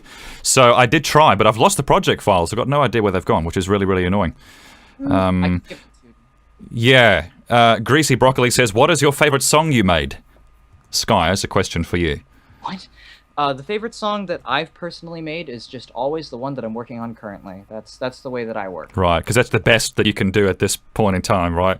And also because it comes from such a place in like what I'm personally feeling at the moment, and so Right. like because whenever I make something, it sort of inadvertently or very verdantly expresses the way that I'm feeling and what I'm going through, and it becomes the medicine that I need in order to get through these things. For example, actually this piece, if you look at the desktop, the title says, "Locked at every turn, beautifully synchronized, wouldn't you agree, Meryl?"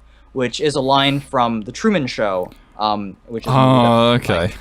But anyway, like that movie sort of signifies to me this feeling of being completely trapped within, you know, a world of your own making, and that's how I felt at the time. Right. And so my frustration was sort of eased through making this, and so at the time when Yeah. I was making this was definitely my favorite track. I've actually, it's quite interesting. I've always found that the best music I ever make seems to be at a time in my life when I'm not too happy and when I'm quite stressed and when I'm quite isolated and uncertain. Like when I was in high school as well, just after I was coming out of high school and I was going through that whole late teens, early 20s phase, that's when I made Alice. And Right. I find that the more content I get, the less music I seem to put out, which is kind of a horrible thing to admit, but it's true. Well, I maybe think. you just need to find the right music to make when you're happy. I've learned that like there's specific time periods for specific types of music, you know.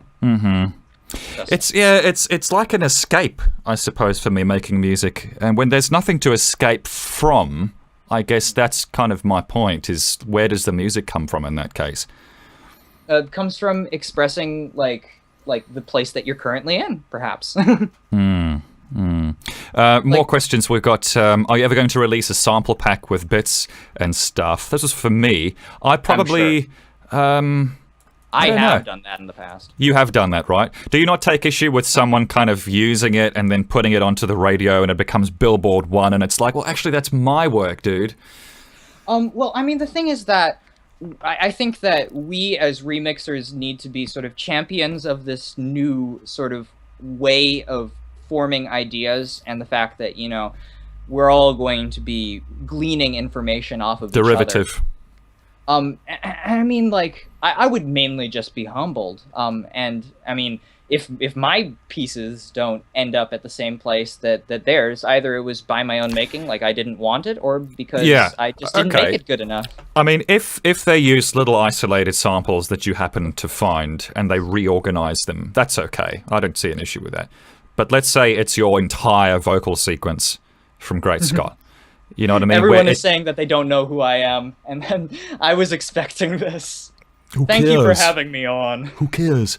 No, but my point was, if you've got like a whole vocal sequence that is kind of your intellectual property, and you tuned it and you made a melody out of it, you know, you made a composition out of it, I would say that is your IP. And I'd say that is something that I would feel shit about if someone ripped that entire sequence, even of just vocal samples that I put together, and that became the next Justin Bieber hook or something like that. Right. I know that recently inside the hip-hop biz, I found it really funny that they actually start to sample, like, video game music and stuff like that. I because they recently did, like, a song where, like, the beat was Super Mario 64's title screen, which totally blew my mind. Okay. Or a while back, they actually took some stuff from really? Squaresoft RPG and stuff like that. Right. And then you start getting So we're inspiring people. Braden Lloyd asks, any chance Skye could open up his part of Hermione? I didn't do Hermione. That was just him, and Pisas did a little work on it before. That's right. Yes, the Hermione mix started out as a track I made called In Love a long time ago, and then Pisas Patrick Suzoff came along, he remixed it, and then I remixed that into the Hermione thing. So yeah, as the point you were making before, Skye, about the whole thing being derivative, there is some ownership in there to an extent.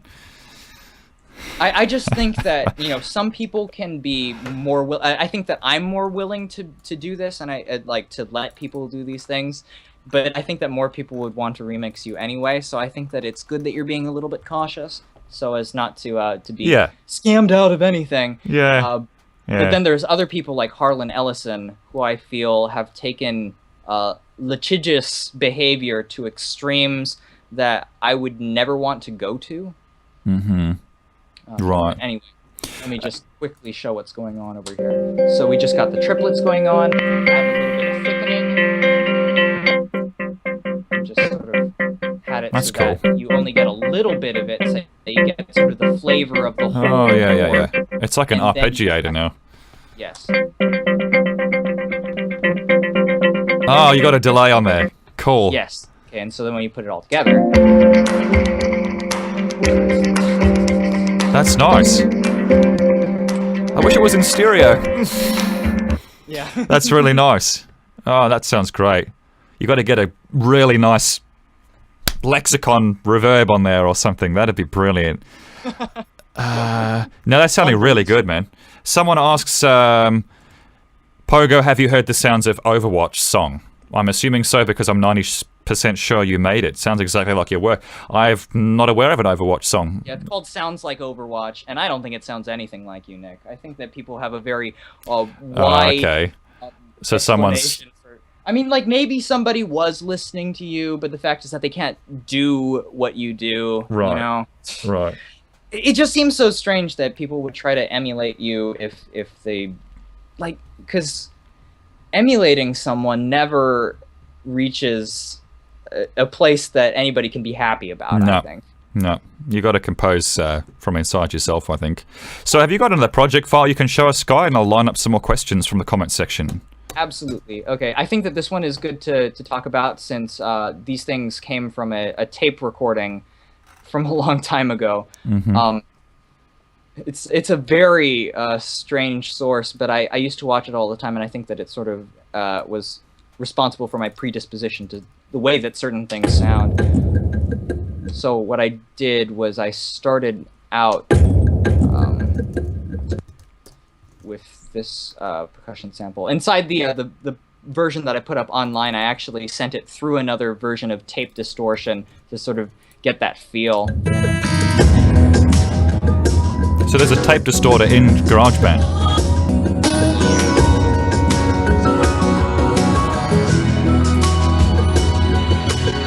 And then I need to put these back in.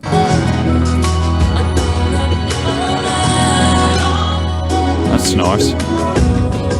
It's got a real 90s, 80s sound to it. Because it was from the 90s.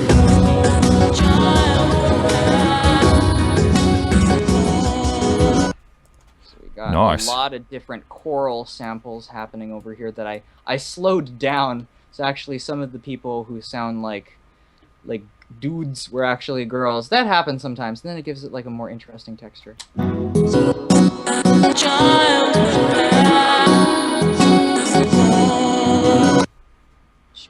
Cool. Yeah, there's a lot of 80s sound in there. I'm going back to the 80s hearing that. Running in the 80s and the 90s.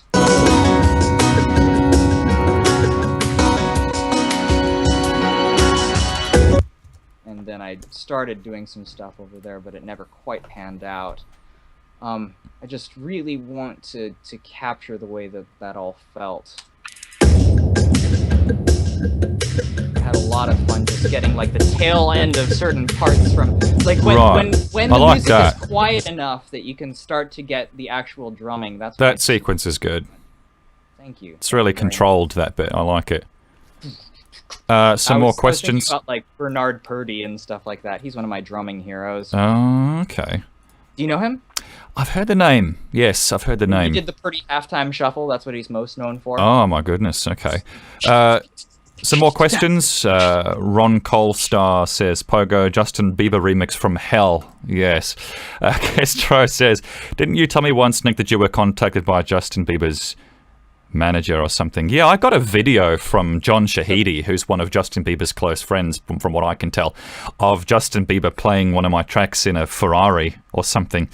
So that was really, really weird. I never heard back from him after that, so I don't know what he was hoping to gain. Wrong Ocelot says, Skye, could you show us buffering?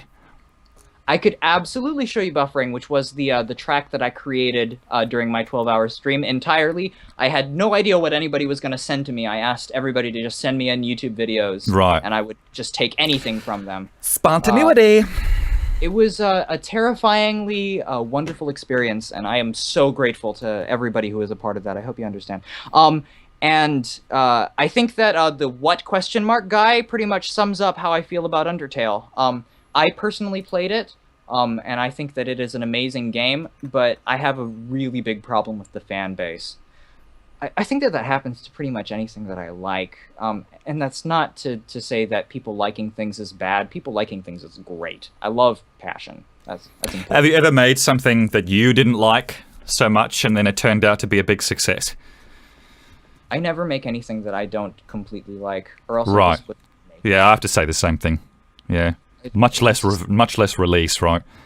Yeah, exactly. It just doesn't seem right, and it just, why would I want to put more things into this world that already has enough garbage when I'm trying to be the source of something that, like, I'm thinking that the world is lacking, you know? Yeah. Because you see, because, you know, you're not in a bubble. There's a huge pop culture experience out there. Right. And you're just sitting there in the middle of it, you know, thinking about, like, this should be like that, etc., etc. And so that's why I make things, because they don't exist. Right. And I imagine you find as well that the less you think about it, the better it turns out, right? Like, it's not something you formulate. I would say that it's kind of like a half and half thing. It's about playing around with sound. I really respect this one dude named Bobby McFerrin, who's able to come up with amazing, just off the cuff, playing around with what sound sounds like. And that's really where a lot of my ideas come from. It even comes from making jokes, as we'll figure out soon. I make a lot of jokes in my stuff. So Wrong Ocelot wants you to show us buffering, if you can. Yes, I was going to go and pull that up. Yep. It is. And Gestro asks, Skye, when you let me remix Bing, what did you think of it, if you ever found it? I thought that some of the ideas that you had with your chord structure were really brilliant, because it brought out an entirely new context to the entire thing, you know, because he basically took the vocal track and then put completely new chords underneath of it. That's the stuff that I love, because I come from an arranging background. My dad and mom are both really good at like doing crazy arrangements and stuff like that. I just love when you can take something that was one way and make it sound completely different. And Laura Lang asks you, what kind of movies do you not like, Skye? I just don't like anything that doesn't come from a genuine place. I also don't like cynical films very much. I'm okay with darkness. I just don't like when films seem to be trying to prove to me that humans don't care about each other. Because it isn't what I want. So like when I watched Melancholia, if you've watched Melancholia, that has amazing cinematography. But is that the movie with the planets? Yes, Kirsten Dunst. Yes. Who was the director of that? He did Breaking. Lars von Trier. Lars von Trier, yeah, very good director. Makes a career actually, out of making very sad films. Which he does actually. I can't handle, to be honest. Breaking Waves was pretty depressing. Okay, so anyway. So this is buffering. This is buffering. I have no idea where to start over here. But basically, the first sample that was brought in was from this vlog where people were just making up a song on the spot on a piano. My favorite video game is Chrono Trigger. What's yours, Nick? My favorite game? Yeah, video game. Oh, God, man, there's too many. 003 is up there for me. Skyrim, Fallout 4. Depends what you're talking about. You're talking about, like, new games, or are you talking about retro games? You just said anything. Video game. That's like a very There's too wide... many. It's like, what's your favorite movie? You can't say. There has to be that's genres. That's why you have to have an answer prepared. My answer is Chrono Trigger, and it is 100% true, because I've thought about it for years. Right. No, I have to break it down into genres for me. There's too many good stuff out there. F-Rio, thank you so much. I really do hope that me using a crazy program like GarageBand does give people inspiration. Me and GarageBand are just in it for the long haul.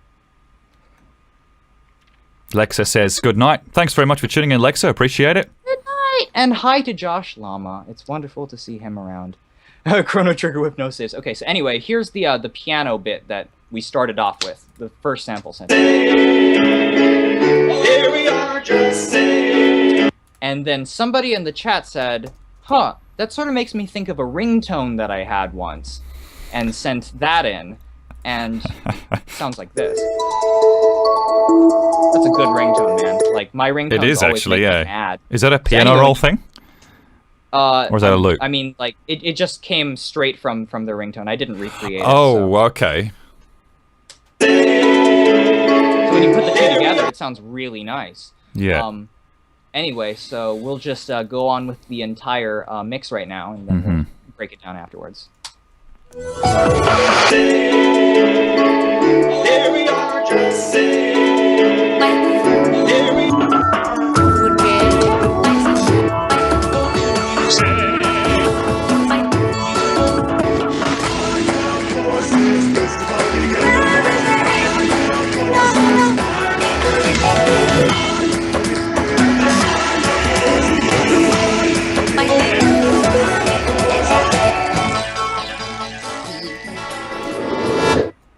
Nice. Cool. And it's great because so many people sent in really funny samples that just made it a joy to try to make them sound good. Because someone sent in like the sample that was from an old website, and it's. What the hell is that? And then when you hear it in context, it makes you happy. Sure. Oh, that's funny. That in the back.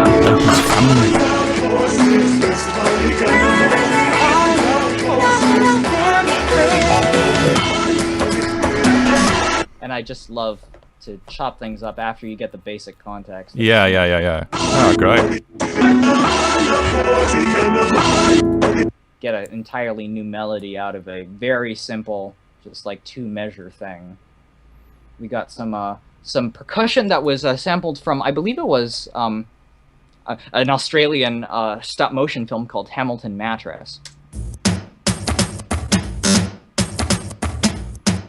Because it kind of had these sort of like big heavy drums that I liked a lot. And then there was a Nickelodeon advert that had this crocodile snapping down. And I just chucked that through a whole bunch of stuff in order to give it kind of this this nice feel in the high sections.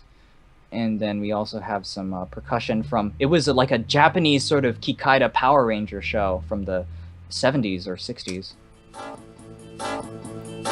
Oh, yeah. It's got that Astro Boy sound as well. Yes, that's exactly what I said when someone sent it in. I was like, that's exactly like the Astro Boy song. The 80s version, yeah. Used inside Me Lerv Ooh, or was it Featherfunk? Featherfunk? Both of them. Yeah, both of them. And these snaps were done by Gene Wilder inside Young Frankenstein during the Putting on the Ritz section. Brilliant. I was like, that's like a really fantastic snap. Yeah, that's got a great pop. And so when you put all of those together... Yeah, that's really cool.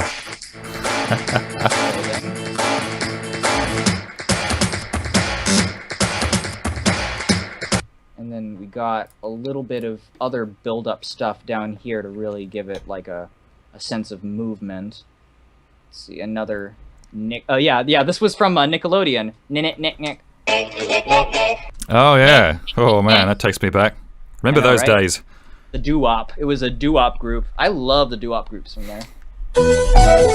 And that was from a Pat Metheny track that, it was like, nice to send in. You can get a lot of that stuff on Spotify now, Pat Metheny. And I think one of the most interesting samples that somebody sent me was this dinosaur breathing sample, which I wanted to use to end it. Is that from Jurassic Park by any chance? It was from a video game. It was like a simulation test of some kind. Okay, and also this one is really scary to me. I'm just going to quickly play how it originally sounded so that you can understand how happy I am that it doesn't sound this way anymore. Mm-hmm. Okay, Nyanners. Galodion. Laura Lang asks, she says she loves Skye's Who's Line remix. I have to agree. Oh, thank you so much. I was actually working on another Who's Line remix if you guys want to hear what's going on in there. And Gestra asks, do you know of Kiki Hyuga? That sounds very familiar, but I'm going to have to say no. No, that's a no from me as well. Sorry, dude. I can see it spelled anyway. Hyuuga, you know? It's all there. Yeah, but more or less. Anyway, so how can you... it was from this very terrifying anime dub, and it was actually in a minor key. Which I'm going to... cross my fingers and play here, and I don't want to even show what it looks like, man. Oh yeah? We're stepping back in time. Gotta blow off the cobwebs. Oh, jeez Louise. Okay, did I delete it because I was scared of it? I hope not. Because it terrified me. How can you say... Just bury it into a zip file and just never look at it again. Yeah, exactly. Anyway, I'm pretty sure you know what kind of video I was talking about. Oh, no. And also, we have some thunder in there. Someone sent me this very stereotypical sounding thunder sound effect. And then, sorry, just looking at some great questions here. Which I have underneath the mix to sort of bring us through that section. You can kind of hear it going. And also we have Jack Black doing his famous octagon thing, which a lot of people have sampled, but I wanted to make mine very different. And so I stretched it out as far as I could and kind of used it as just like a background chord and reversed it. Nice. It reminds me of some of the textures you sent me from the Great Scott mix, like those long, stretched out Yeah. George. It's mine! Those George vocals, yeah. Yeah. But anyway, so when you hear it in the back, it's actually, oh man! That's what you're hearing, but it's in reverse. Ah, okay.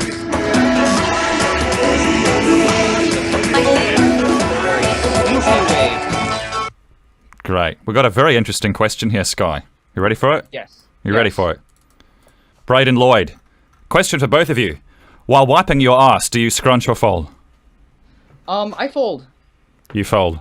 I fold as in I don't answer this question. No, I'm just kidding. I gotta call it quits, you guys. I do whatever gets the job done. You guys broke me. Yeah. I do Also, whatever I found gets the job. I found it, you guys.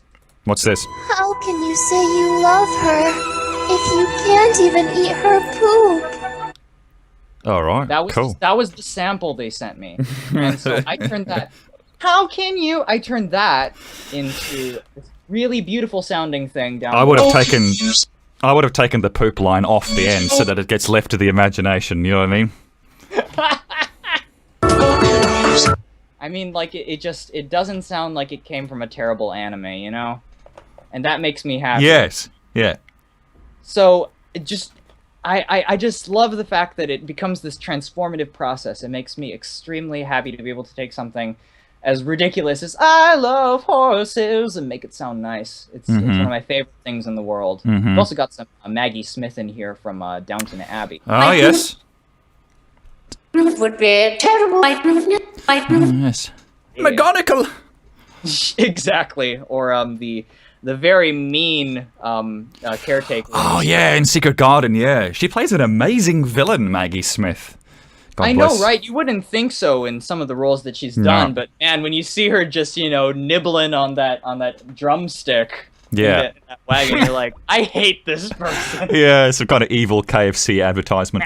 Gestro says, what do you think of creepypastas, Skye, and will you try to remix them? I am not really into visual creepypastas for the most part. I am a big fan of Marble Hornets, if you know what that is. That's one of my favorite series ever.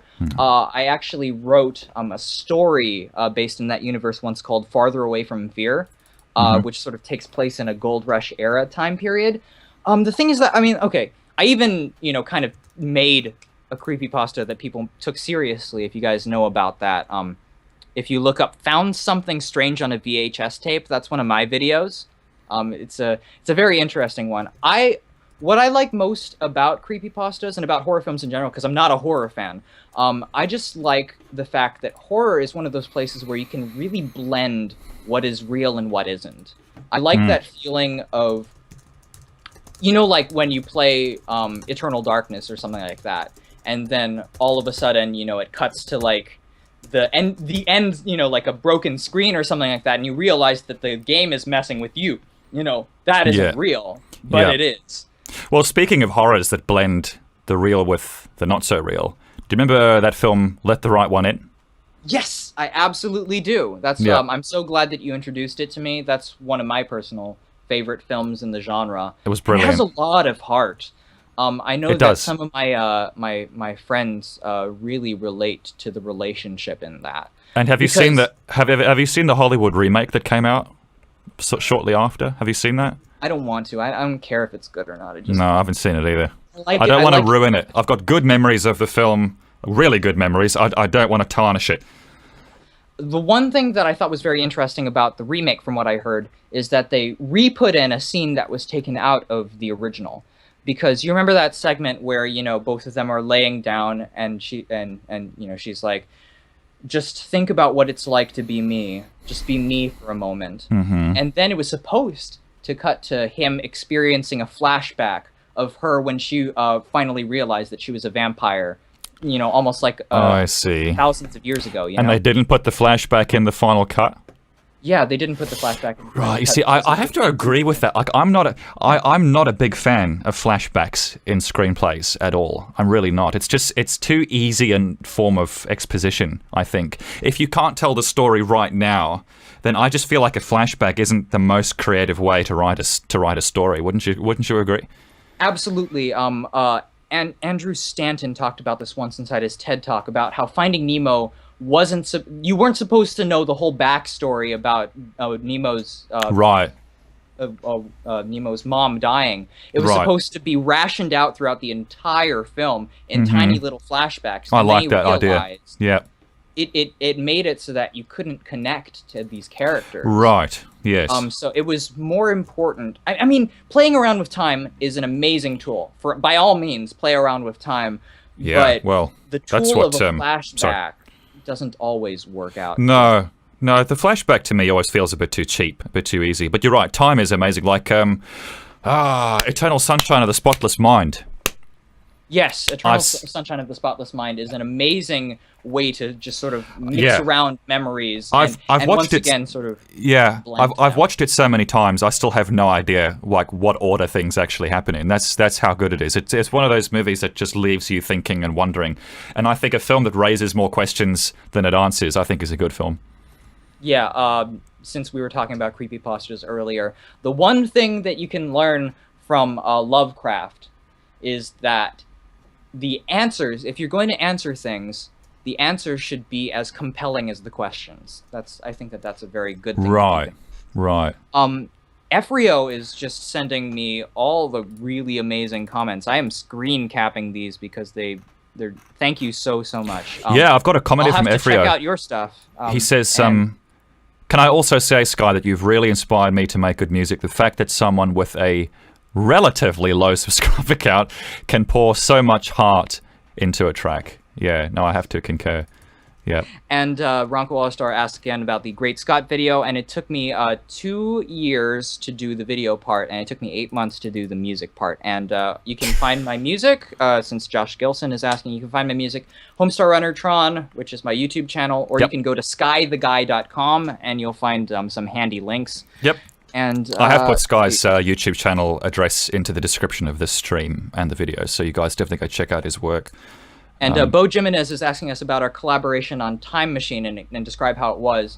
The thing is that, so it started out because Nick wanted to remaster my Great Scott thing. Yep. And once again, since Nick was talking about how he has to trick himself into making good tracks, this was mainly just like he was going through the files and then all of a sudden he realized that he liked one of the samples and decided to riff off on it. And then he started sending it back and forth between me, and I would give sort of constructive criticism. I remember you said that was like your mom's favorite track of yours at the time, which I thought was very interesting. Which one? Time Machine. Time Machine, yes. Yeah, it was. She really liked it.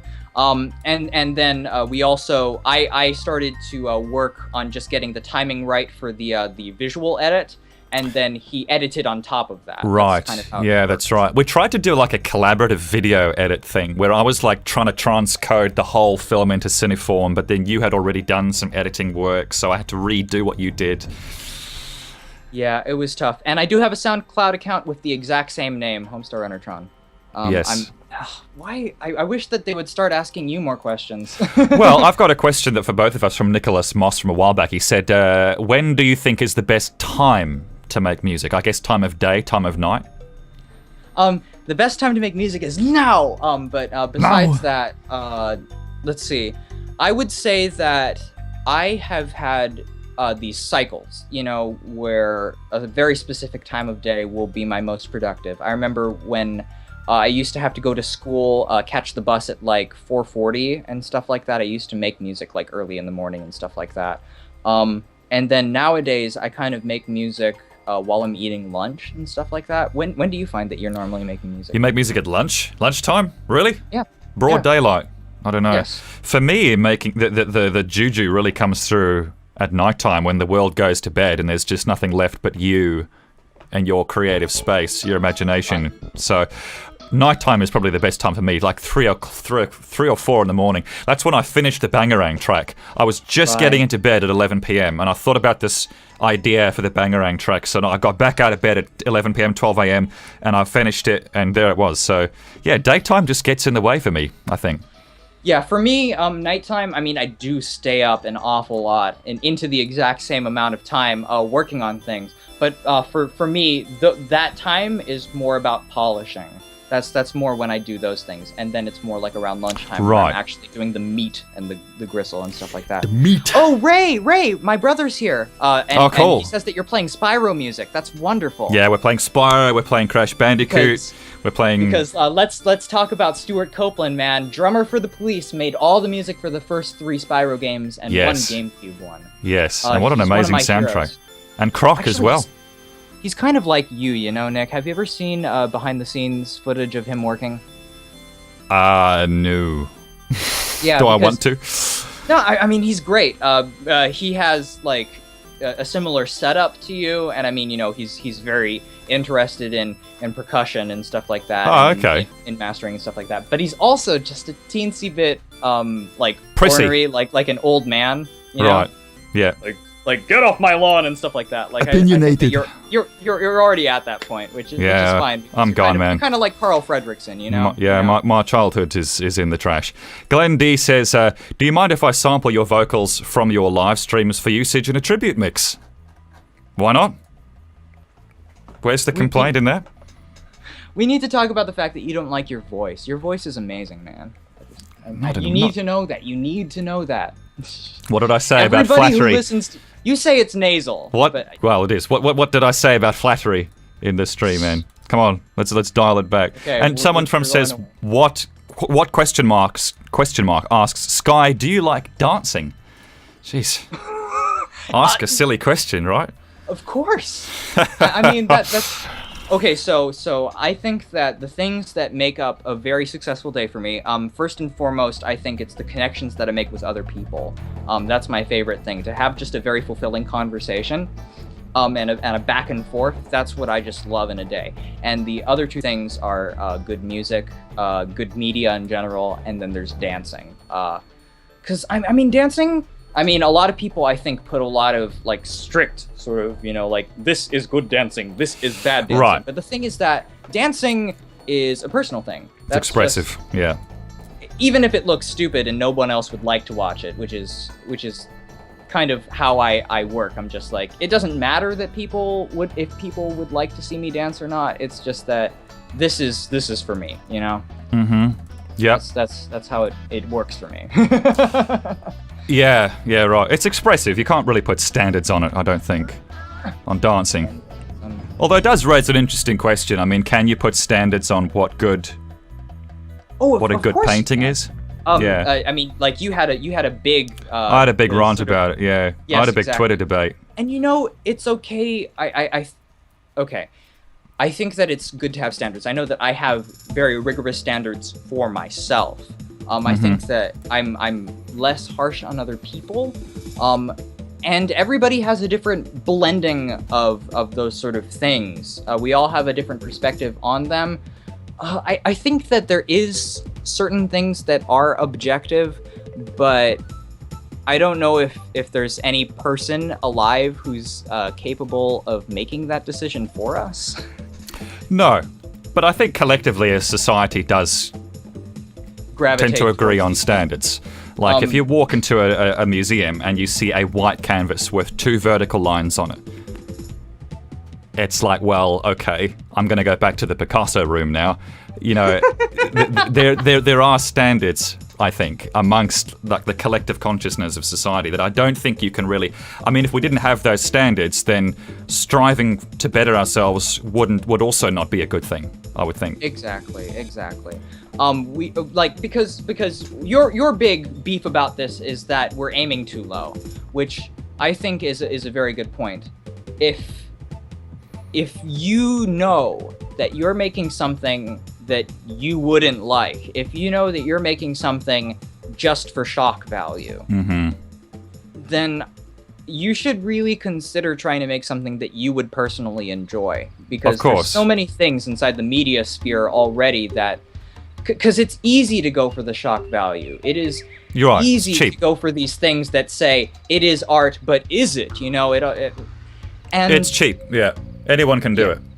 Exactly, which is fine. It is fine, but I think that there are so many other open venues for creativity that you shouldn't just count yourself out, man. You shouldn't just count yourself out. Yeah, that's right.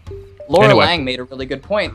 She said, "I think that a painting is never finished," and I think that that's very true. I Any agree. work of art that is No. created, I believe that the Mona Lisa and a lot of Michelangelo's work were actually found half completed. Yes, that's right. I mean, or they had been painted on top of so many times Yep. and had never been revealed. Yeah, there was a because- documentary where they did like an infrared scan of the Mona Lisa or something, and they layers. found like layers and layers and layers of changes. And it's like, wow, so this guy wasn't immortal after all. Someone said, "What do you think makes great music?"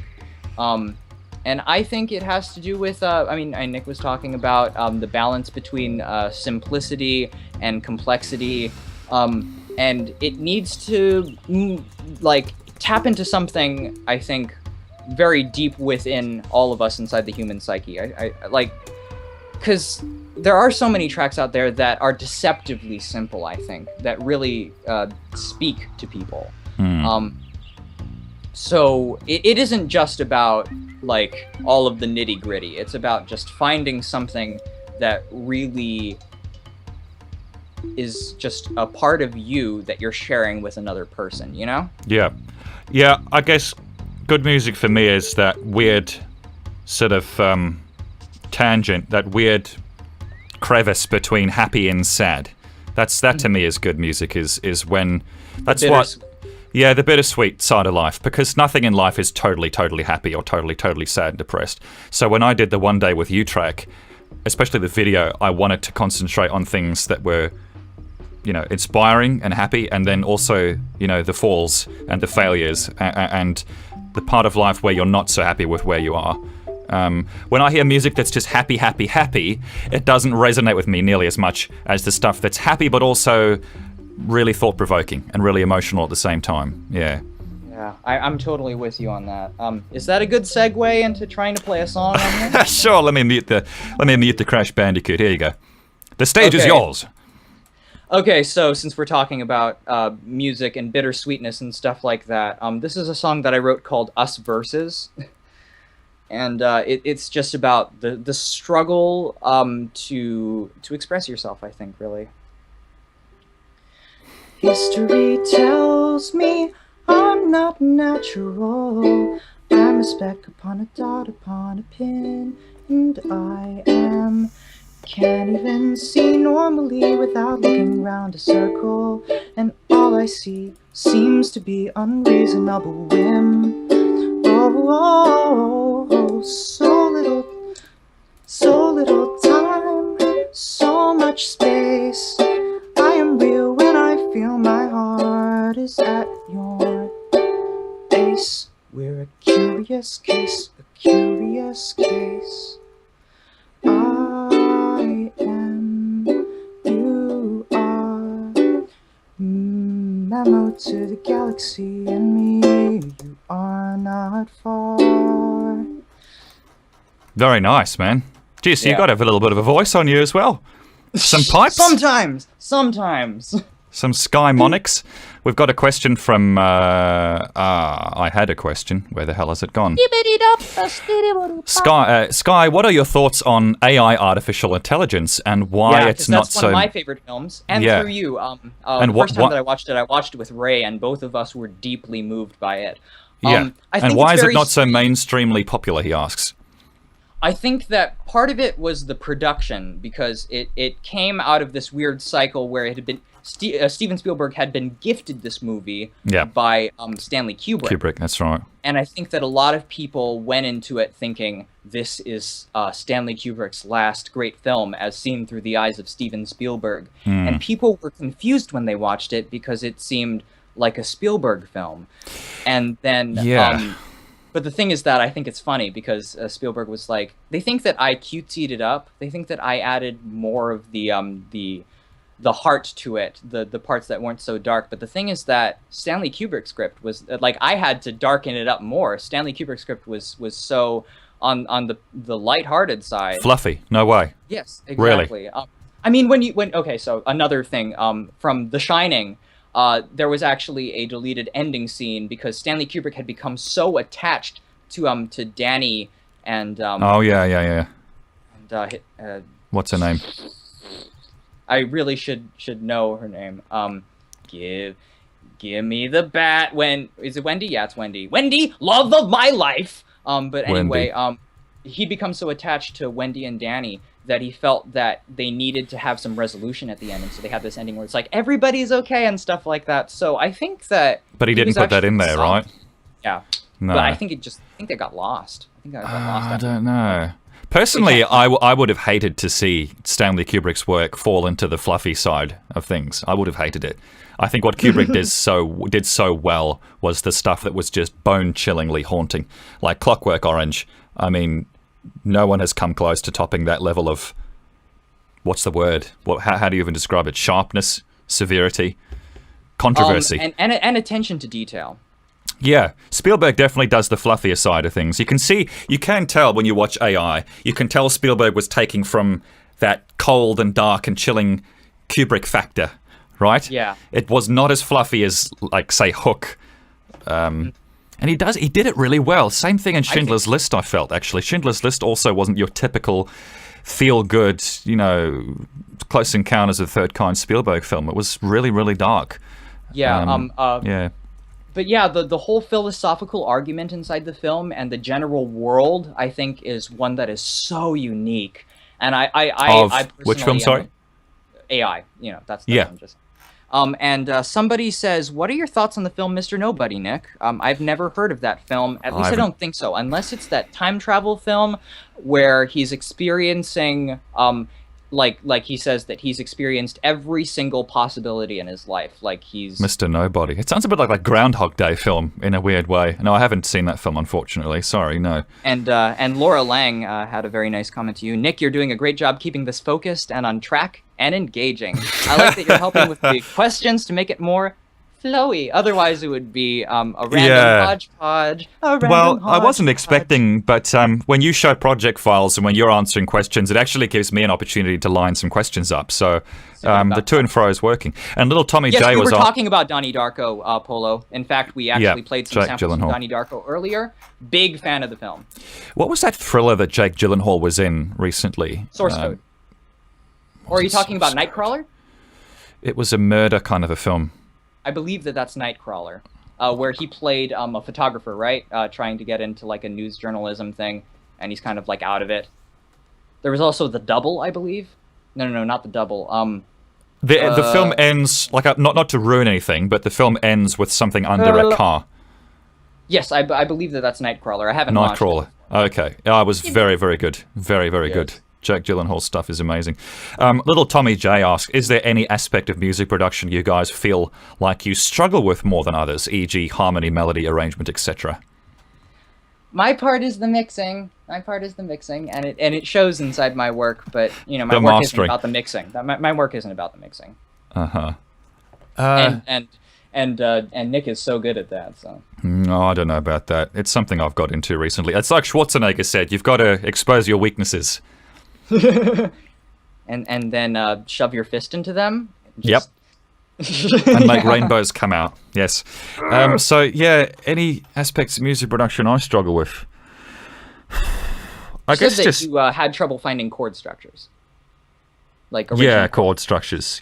Chord structures without taking an extended loop out of an existing track, I guess, is the problem. It's opening up that piano roll and having to weave that freaking chord structure out of nothing. Yeah, that to me is the biggest challenge. It's very tempting to go on Spotify and look for ideas and sometimes even sample those ideas in their entirety. But I much prefer to actually make something original in the piano roll. How do you feel about that, Skye?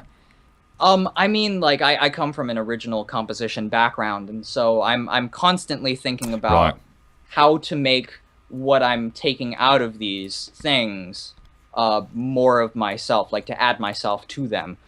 So yeah, that's a lot. Like, I'm always here at the piano whenever I'm making a remix because I'm constantly trying to figure out where do I want this chord to go. Somebody in the comments is talking about the movie Primer, which I think is a really, really interesting film too, because it's a time travel film, but it's actually feasibly possible time travel. It sounds like The Looper. Sorry, I just totally interrupted you there. Have you seen The Looper? Anyway, I did not see Looper, but I saw the trailers, and I'm a big fan of the person who wrote that because he made a film called The Brothers Bloom. But anyway, but Primer is interesting because it was written and directed by a guy who actually is in the scientific business, and so everything that he says inside Primer is actually really, really accurate and on the cutting edge of our knowledge of the theories of time, and so it actually works. It actually technically works. Someone asks Nick who his favorite director is. My favorite director is, I don't know. Kubrick is definitely up there. I did like Lars von Trier's work a lot. We mentioned Gore Verbinski. I don't know if I have a favorite director, to be honest. I've got too many favorites. That's the problem. I can't narrow something down to a favorite. I have to like divide it into categories, and like a favorite for horrors, a favorite for sci-fi. I mean, Minority Report was just amazing. That's one of the most amazing sci-fis I've ever seen. I think Spielberg could have done nothing but sci-fi, and he would have made bank. He never made another Minority Report, did he? He never made like a Minority Report 2 or a something else report, or you know what I mean? A Majority Report. Yes, and Primer, you're right, is a film that you want to watch directly right afterwards. The funniest part about watching that film is that everybody in my family says that we watched it before, except for me. So that means that there's a part in my mind that has been erased. Have you seen The Looper with Bruce Willis and... I have not seen Looper, but I've seen other films by that guy. A lot of people haven't seen it because it didn't get such a massive reception. But then you go back and watch it and it's like, what the hell? This is a really freaking good movie. And again, the whole time travel thing is very, very compelling. What was it? James Gordon-Levitt, I think, did it? And Joseph Gordon-Levitt. He played a young version of Bruce Willis very convincingly. Laura Lang is asking about your video contest for Wizard of Oz and what led you to ask people to do it. I just wanted to get people involved in something. I liked... The problem I had with it, though... Like, it worked, like streaming, exactly. The problem I had with it, though, was that I was sending the track out to hundreds of people who wanted to enter the competition before the curtain went up. You know what I mean? So for me, it was like everyone kind of knew what was coming already. There was no big reveal. There was no big surprise. I like the Wizard of Oz track that came out, actually, but I just think the first quarter of it's a bit slow and a bit too ambient. But I would definitely, if I was going to do a competition like that again, I'd prefer to try and find a way to release the track to people privately in a way that it doesn't get massively published before the competition goes to air. Yeah, totally. Okay, Efrio is talking about his music. I'm going to have to check out his music after this. He says he's a soundtrack composer, finds inspiration from real-life events. It seems that remixing is something personal to both of you. # understatement. How do you make remixes... How do you not make remixes derivative? Because you bring yourself to it. That's really the thing. Yeah. If as long as you're bringing yourself to it, I think that's how you make it non-derivative. When you find your own approach to doing remixes, when you accidentally put something in one place and it sounds amazing and completely changes everything else, that's where it comes from. Like you were saying, when you take a line that's ridiculous, that sounds silly on its own, but then you put it into a mix and suddenly it sounds amazing, like musically, you almost forget how ridiculous it was. And I don't even just play indie games, Nicholas Moss. I'm actually working on an indie game currently. I really hope that I can make it happen because I have very specific ideas about these things. Once again, trying to make something that, other people haven't thought to make yet. Carlos Guardado says, have you ever watched Slumdog Millionaire? Millionaire. I'm just angry at that film for beating out Down to Earth as best original song for the Oscar, because Jai-Ho it's not exactly an amazing song. I think that it was basically a whole music video, Slumdog Millionaire, from what I remember. I didn't watch it, but I know the basic plot line. Danny Boyle, cool. Yeah, and right. Bo Jimenez asks me to talk about the game. Is that okay? Should I talk about my game? Yes. Okay. My idea for this game came out of a dream that I had. Basically, I dreamt that I was experiencing the future, while one of my friends was experiencing the past. And we could see each other, but no one else could see us. So it was like we could interact with things that were in, the past and the future and change things. and I thought that it'd be a really cool idea to finally fix what because point-and-click adventures started to become out of style because you couldn't play it with your friends. And I thought that it'd be really cool to sort of create a point-and-click adventure that you could play online with, a whole bunch of people. You're in one place in time, and then you can change one thing, and then you can help your other friend to get somewhere else. So that's my idea, more or less. Okay, cool. Time travel co-op game. We've got a little bit of lag coming from your end there, Skye. It seems to be catching back up now. Darn it. Yeah, no, it's looking a little better now. We had another question. Double the Effort says, Interstellar is my favourite movie of all time. Personally, I like how they both used real physics and made up their own with things like black holes. Do you enjoy scientific accuracy over fantasy? That's a good question. Absolutely not. We were talking about that in the stream, and I'm all for people flubbing science in order to make an engaging film.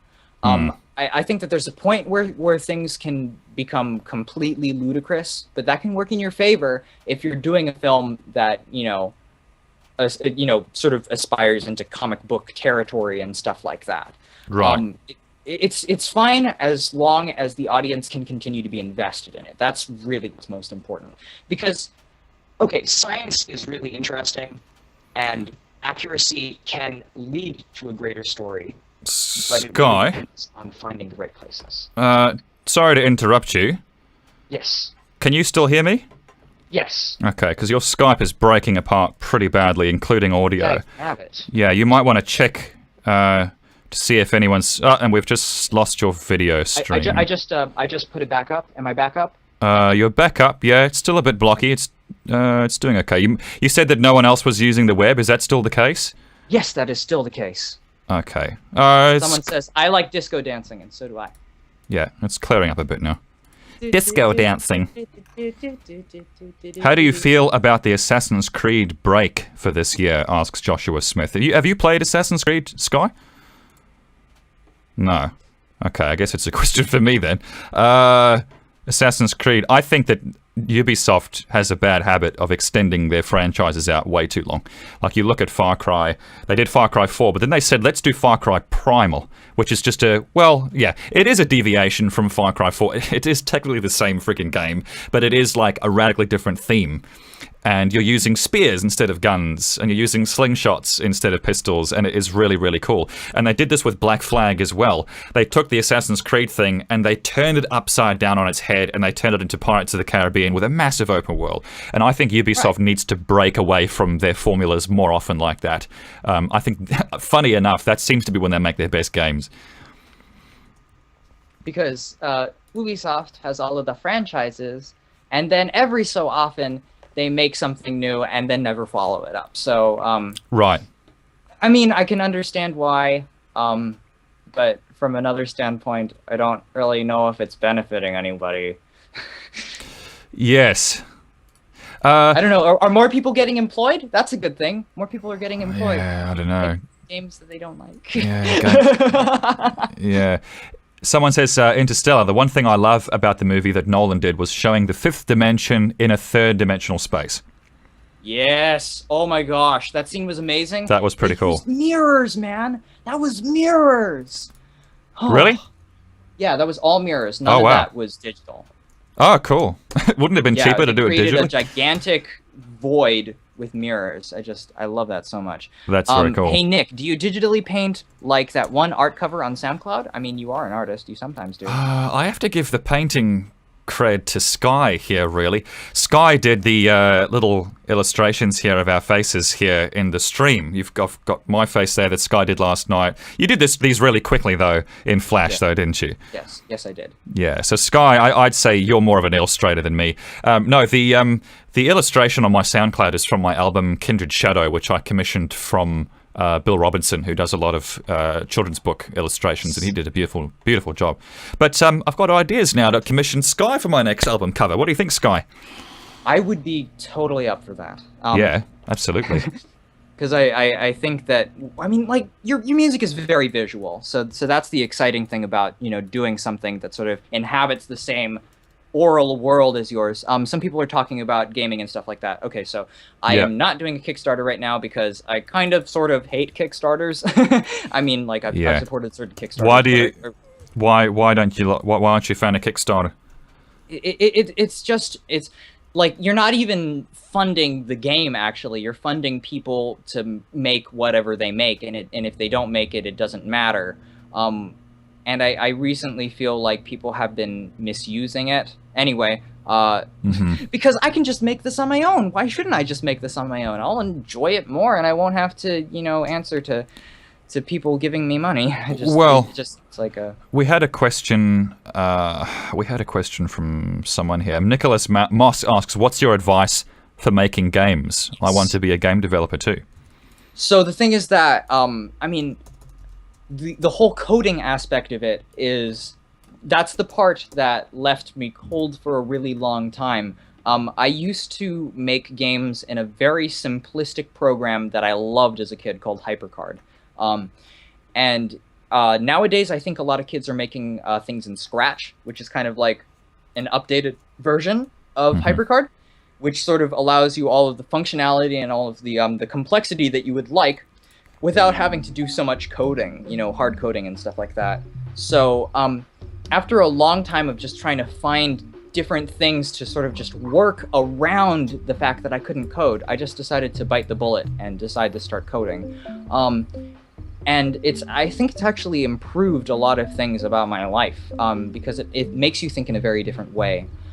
It takes a while to get off, but thankfully there are free websites where you can ask questions like Stack Overflow, and there's lots of amazing tutorials out there.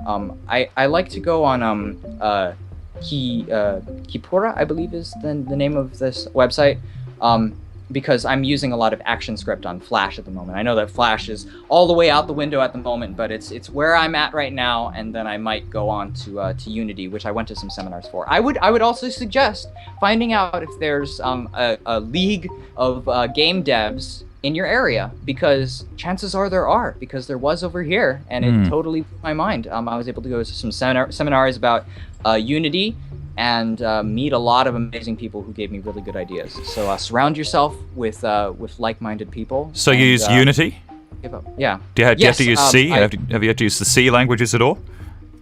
Not very much at all yet. Not yet. But that's the big leagues. I've tried using Unity. That's the big leagues, isn't it? Yes, exactly. Yeah, and there was a great documentary on Netflix about the guys who made Super Meat Boy. Yes, I'm pretty sure Indie Game the movie. Yes, and the filmmakers basically followed them through more or less the whole development cycle of the game. And then they sent it to Microsoft to get put up on Xbox Live on launch day, and it didn't appear for like 6 hours. And so they were tearing their hair out because apparently, maybe you could have input on this, if you don't release it launch day, you miss a massive window for marketability. Yes. Oosh.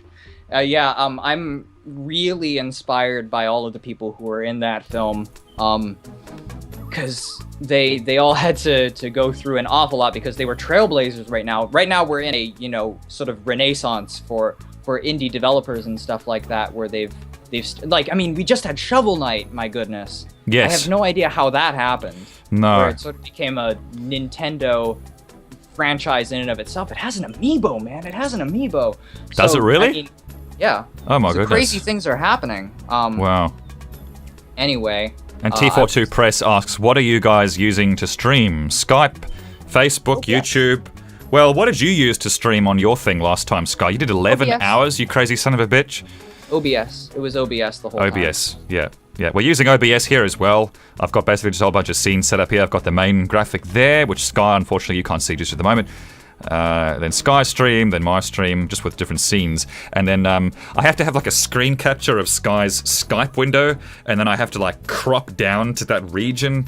And it was giving us some problems. It was giving us some problems this afternoon for Skye. So there's got to be a better way to do this, and also to get stereo audio from your side. There's got to be a way.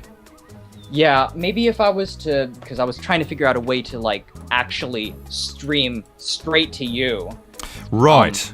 Without going through Skype. And would put that in. Magnificent. I know that someone was talking about Whose Line earlier, and I was going to go ahead and play. Yes. my other Whose Line remix. Yeah. Okay.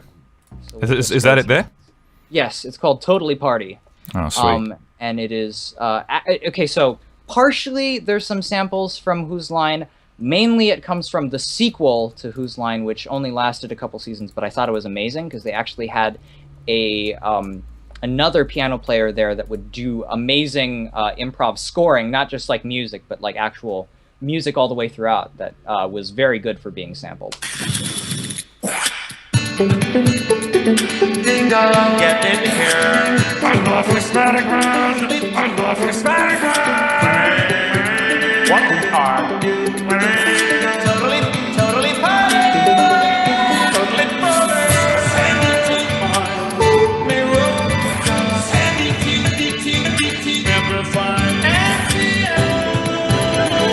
That's nice. Yeah, they were singing about, they were having to improv a song about Wizard of Oz, and so he started singing about Auntie M. Oh, is that what that was? Yeah. Yeah. Super lush. Auntie M! Oh, that's lush as hell. And then he just had these amazing piano chords going on in the back. Let's see, it goes on. That's nice. You can I even like hear that. some laughing in the back. Yeah, But man, you can. like, what?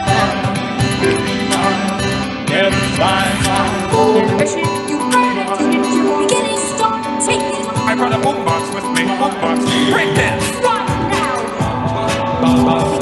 I wanna sprinkle your jello. Break dance, mister. I wanna sprinkle your jello. That's one of my favorite things ever. I wanna sprinkle your jello. It's the funniest thing. I wanna sprinkle your jello. Problem solved. Trash compactor. Pack it in. Pack it in. I personally hate watching football. I personally hate jello.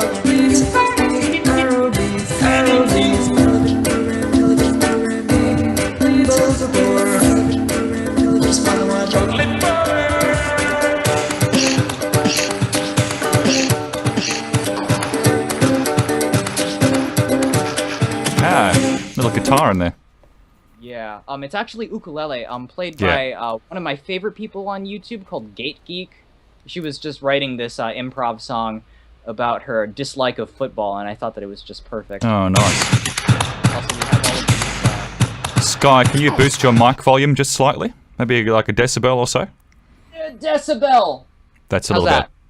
It's a little better. Yeah, thanks. Little better. Little batter. Little batter. Yep. Yeah, we got some samples here from this game called Mousetrap, which was a very sadistic game on the show because they actually put real mousetraps down on the ground and then blindfolded the comedians. Oh, God. That's brutal. So there's a lot of... The pain. Only Exactly.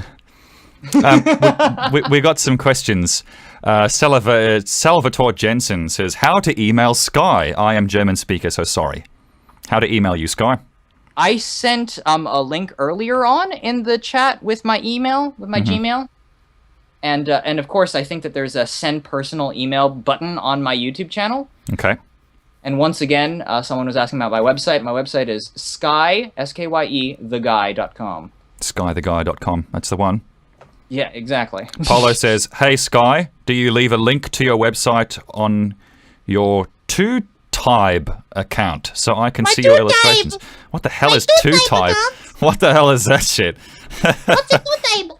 What is a 2Tybe? Seriously, what is it? I have one tie. I have one tie.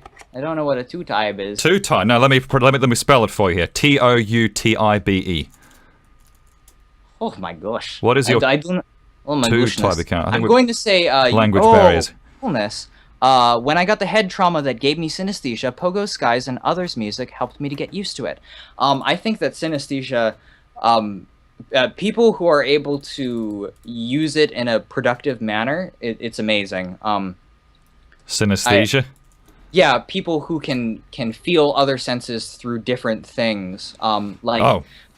Like people who think that numbers have personalities or colors and stuff like that, or people who, when they listen to music, can feel a color. You know? Okay. If you say so. Yeah, it's very interesting stuff. I mean, I feel like I can see music to a certain extent, but not in that sort of way. I need to take a lot of LSD. Synatic Suga says, Alice is a nice program to start learning some game coding. Have you heard of Alice? Absolutely not. I thought that I'd looked at every single startup thing because I need all the help that I can get. I'll have to look into that. Yeah. Sev Hoover says, Nick, have you done much singing? And I say, no, I value my followers too much. Sorry. Hey. Joshua Smith says, what was the movie you mashed Zoom from? Zoom? Maybe you mean like Nicey Nicey or the Zuzu. That was The Mighty Boosh. Skye, have you seen The Mighty Boosh TV series with Noel Fielding and Julian Barrett? Absolutely. I haven't watched the whole thing yet, but I'm a big fan of it already. Yeah. Because Noel Fielding did another series recently called Luxury Comedy. I'm not sure if he's still doing it anymore. Luxury Comedy. Luxury Comedy. I'll have to look that up. I forgot. Did you send me a part of that once where he just like dances into the room? Yeah, his cool entrance. He has to like. Yes. It's an episode all about like the music that plays when you walk into a room, and his is like the. Well, I have to choose my words carefully there. It's the lamest thing that you've ever heard. So yeah, Noel Fielding. If you like Mighty Boosh, you got to check out Luxury Comedy for sure. Hey, speaking of which, you have done a little singing. You have done a little singing. You know Oh, yes, I tried. Yes, I tried. You know Much what I'm to talking about. yes. Okay, let's see what's going on over here. The sing songs track, yeah. Yeah. Okay. So. Oh, some piano times. Yeah, I think so. Let's see if I can do it. Okay. Just a bit less volume on your mic there too, Skye, while you're at it. A little bit less volume on my less, mic. Okay, yeah. down to 9. How's that? How's that? That's better, thanks, mate. Okay. You can change everything. Just love every living thing. Oh, God. Money don't mean a thing if you don't have a song to sing. You can change everything. Oh, God. Just love every living thing. Money don't mean a thing if you don't have a song to sing. Oh. Yeah, there we go. Okay, so. Wow, man, that's awesome. Yeah. You got the chord structure down pat. Thank you. I actually got that chord structure idea from a Sesame Street episode. Very cool. I slowed it down a whole octave because it was way too high. And then I redid it on some little piano VST. Yeah, wow, man, that sounds amazing. You should do like an acoustic cover. Can you play drums? I can. Well, I mean, like, I was just trying to buy Rock Band drums to help practice. Oh, okay.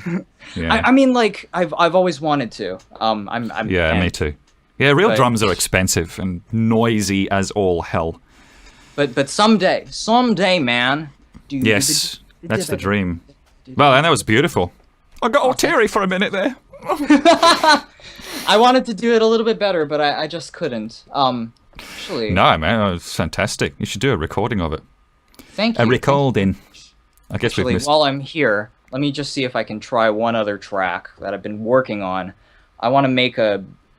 Okay, so I've been trying to translate this one Japanese song, and make it kind of like work in English, because I think that it's like a really amazing song. Yeah, it's like.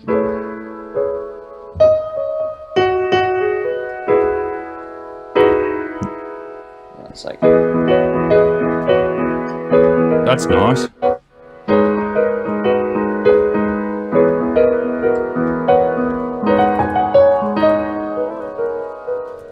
That's beautiful. Yeah, let's see. I thank you very much. You wrote that? I transcribed it. I haven't. That's not something that I wrote. Oh, okay. Huh. See, Jeez, it sounds amazing. Thank you very much. What kind of piano is that, out of interest? This is a Casio. This is a Casio. Oh, okay. Yeah. I just love getting all of my ideas here because you have everything laid out for you. It's very easy. Yeah, right. To just mess around until you find something that you like. Actually, let's see. We've got Stewie Griffin in the comments box. Sweet. Hey, Stewie. How you doing? How you doing, buddy? Stewie Griffin. Yeah. Let's have some more Skye piano. Yeah, let's see. There's a couple of things that I've been working on. It's like.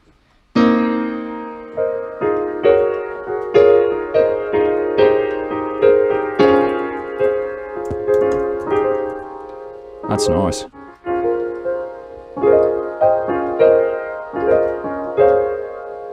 Let's see. I wonder if I can figure out how to...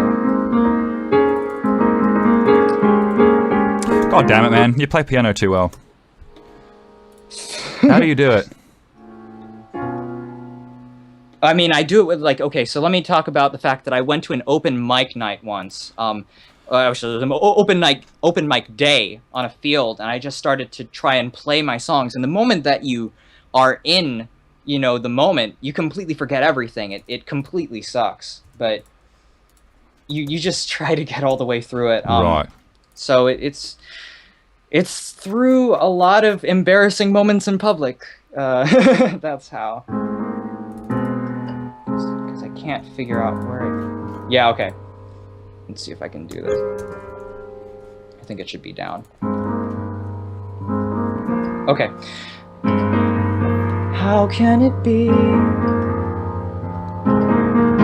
I see you in every breath. I cannot run that far in this weather, but I try more than I have in me.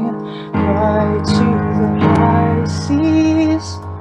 When will how much I do be true to who I do it for? And when will we be?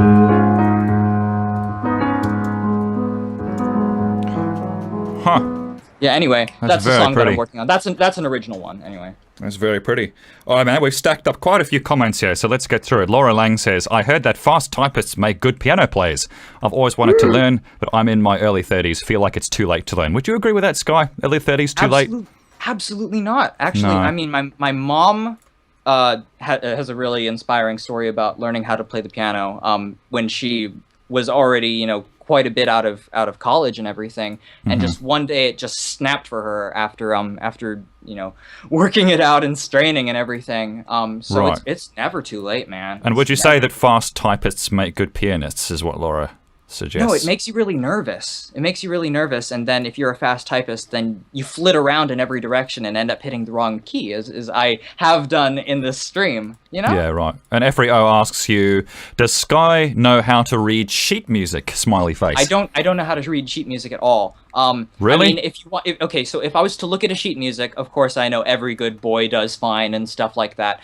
But I mean, it would take me forever to sort of decipher all of it. I can read sheet music for my clarinet if you wanted me to, but Right. besides that, I really can't do much else. Yeah. Anyway, I need to You wet need to my valve. whistle. Oh, My yes. whistle, man. But I there's definitely- nothing left. You It's should so do- sad. It's I so want to hear some sad. clarinet. Yeah. Let's see. Do it. Actually, okay, I have a really good idea. Okay, we're going to be a part of something really special here. I am going to try and make a track right now, just using my clarinet. Okay, we're going to build it up. We're going to build it up, you guys. Okay. Okay, let's go and set a tempo here. Let's see, and let's just try to layer it on. Okay, let's do it a little bit faster. Okay. I can't read sheet music, no.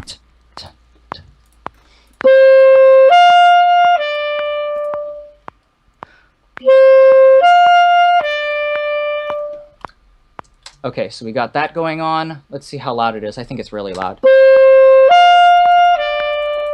Okay, that's actually not too bad. Okay, so I'm just gonna put that to one side.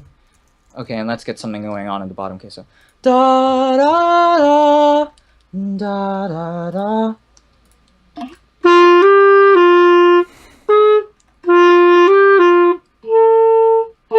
Okay, let's try that.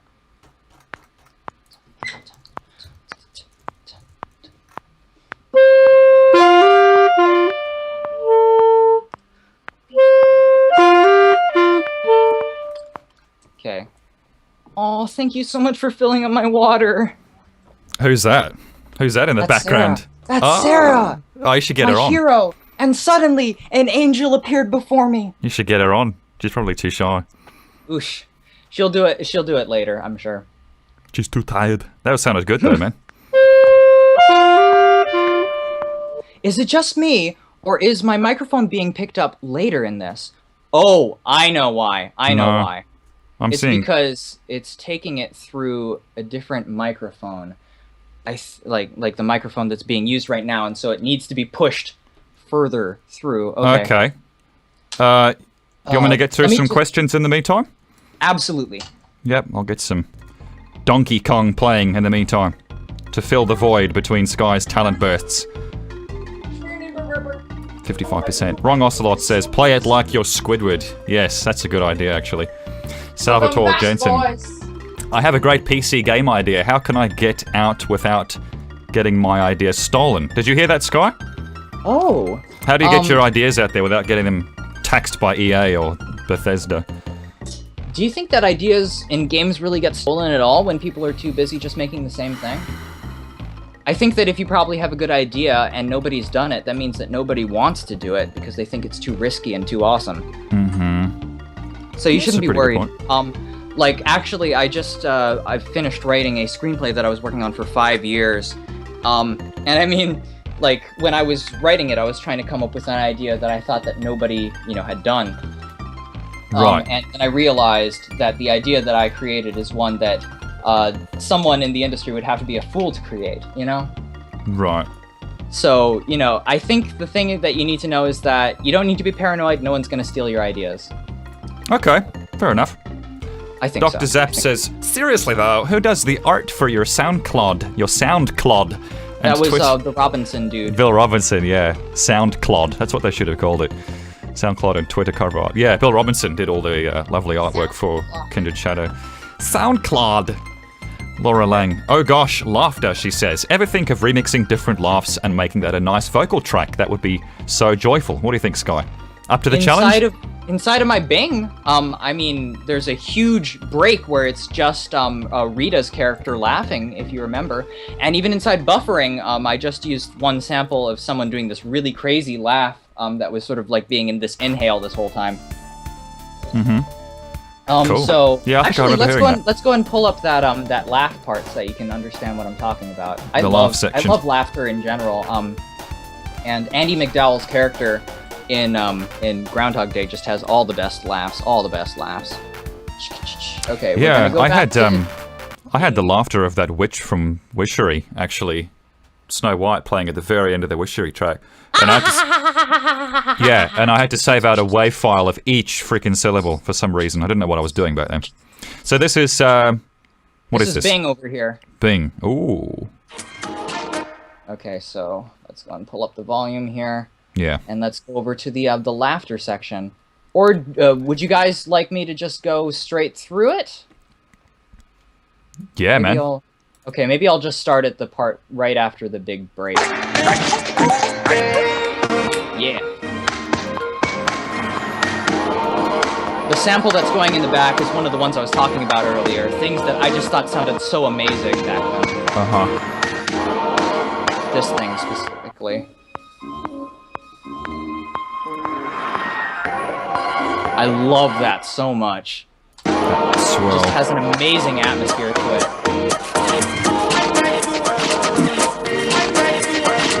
And I Make the Weather was the very first thing that I ever put through Melodyne. I make the weather. I bake the weather. Yeah, I bake the weather. I bake the weather. He's got a stuffy dose.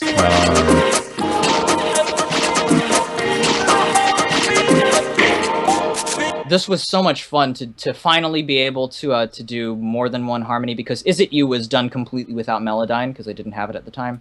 And I only used the trial version for Bing and Great Scott because they allow you everything except being able to export it and being able to, do more than 30 seconds at a time. And so all you need to do is just record it out through SoundCloud, and everything's fine. Don't need to pay for the full version. SoundCloud. It was just so much fun being able to finally do harmonies. I really stacked harmonies in this. Look out.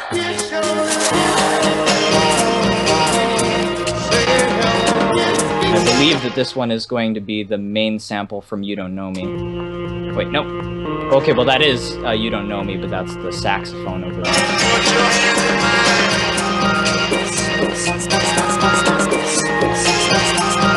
Okay, we're getting close to the laughing. That's one of my favorite things. We talked little about beeping. it. Oh, what's that? Who's doing that? That's Bill Murray.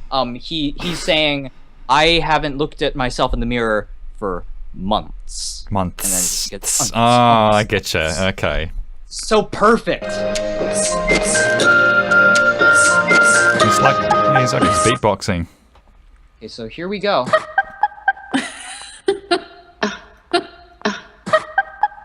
That's cool.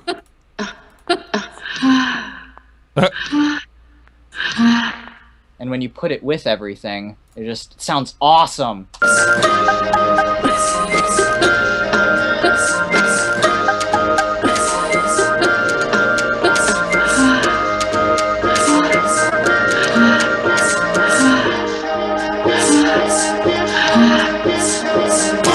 And I think that this is really interesting.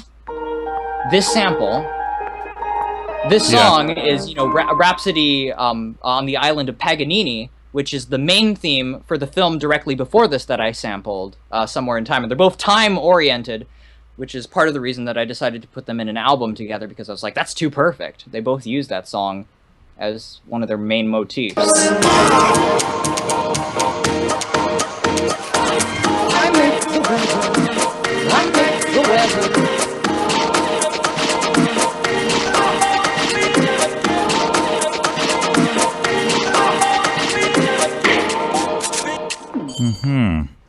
You see, I think you should give Ableton Live a go, because it really has the same fundamental layout that you're working with there as in GarageBand. Yeah, I see that you're not doing so much piano roll stuff as you are painting with sounds on your timeline directly and splitting them. Yeah, I saw that you were really enjoying just laying down every single beat of your percussion, which is what I love doing too. Yeah. Oh man, you got to try Ableton. Like I was saying on Skype the other day, we've got to do like a live stream of Pogo teaches Skye how to use Ableton. It's going to be a doozy when we do it. Nah, it'll be easy. It'll be easy. She's just a little doozy when she does it. Once you get all the hotkeys sorted out. It's a cinch. Okay. So, I mean, the only downside to GarageBand for me is the fact that you can only do 1 beats per minute per project. Like, you can't switch beats per minute, which I love to do, or like... You can't automate it. Yeah. Ah. So I have to make multiple projects and then stitch them together. So this is another one of my projects. Yeah, this is the big climactic part, which I... The first time that I put this together, I couldn't stop dancing, man. It just made me so happy. I know your face so well. Oh yeah, I remember this bit. Bam! I know your face so well.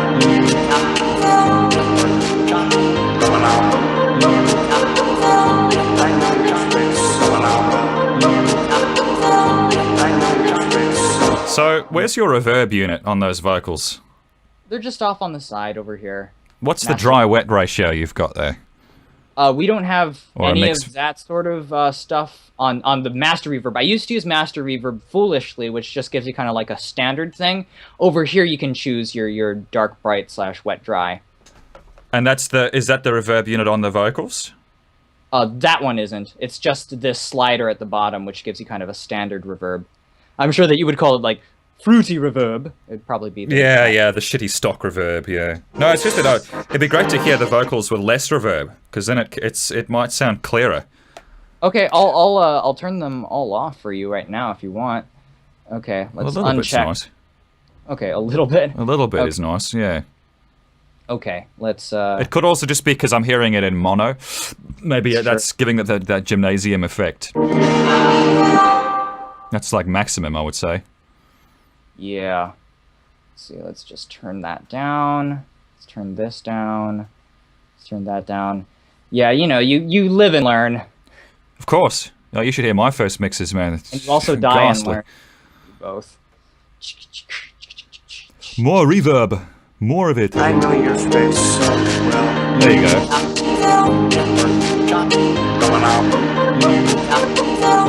I know your face so well. Yeah. See now. I know your face yeah. See, now your vocals sit on top and not behind. Right. And I like that. Did you have no reverb that time? It was like almost no reverb. Almost, right. I need to hear it in stereo, I guess, yeah. But I really, that was, to me, that was already a huge improvement. Okay. Because, yeah, when I was starting out in Fruity Loops, I went reverb, reverb, reverb. I was just like, wow, it sounds cool. And then you start hearing it after a while, and it's like, it actually has a way of putting things away into the distance, and it blurs things a bit like you're in Photoshop. You put the Gaussian blur filter on, you know what I mean? Which works sometimes for background things. But on your percussion, it sounds...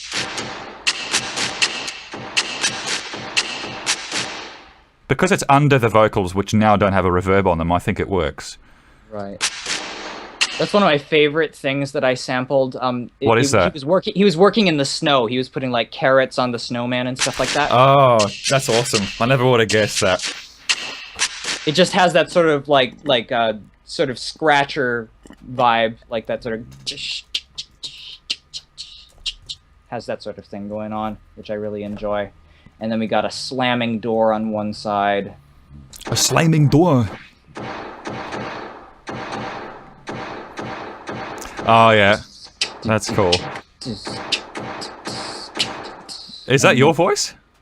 What, me right now? Oh, yeah, yeah. Sorry. I thought I was in the mix. I thought you should record it. Yeah. And then we got some ticking of the immortal clock. Oh, yes.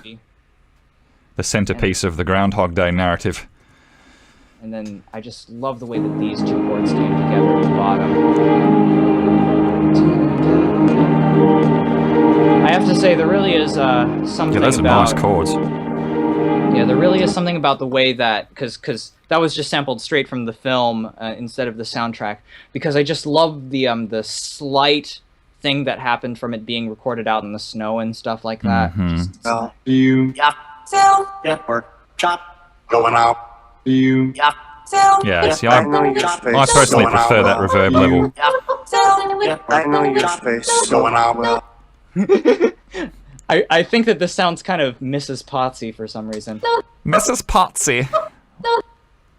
Or kind of like, you know, the person that you sampled the Enid Britain thing from the Bears and Horses and Dogs and Bears and Enid Horses and Blyton. Dogs. Yeah, the naughty lady. Yeah.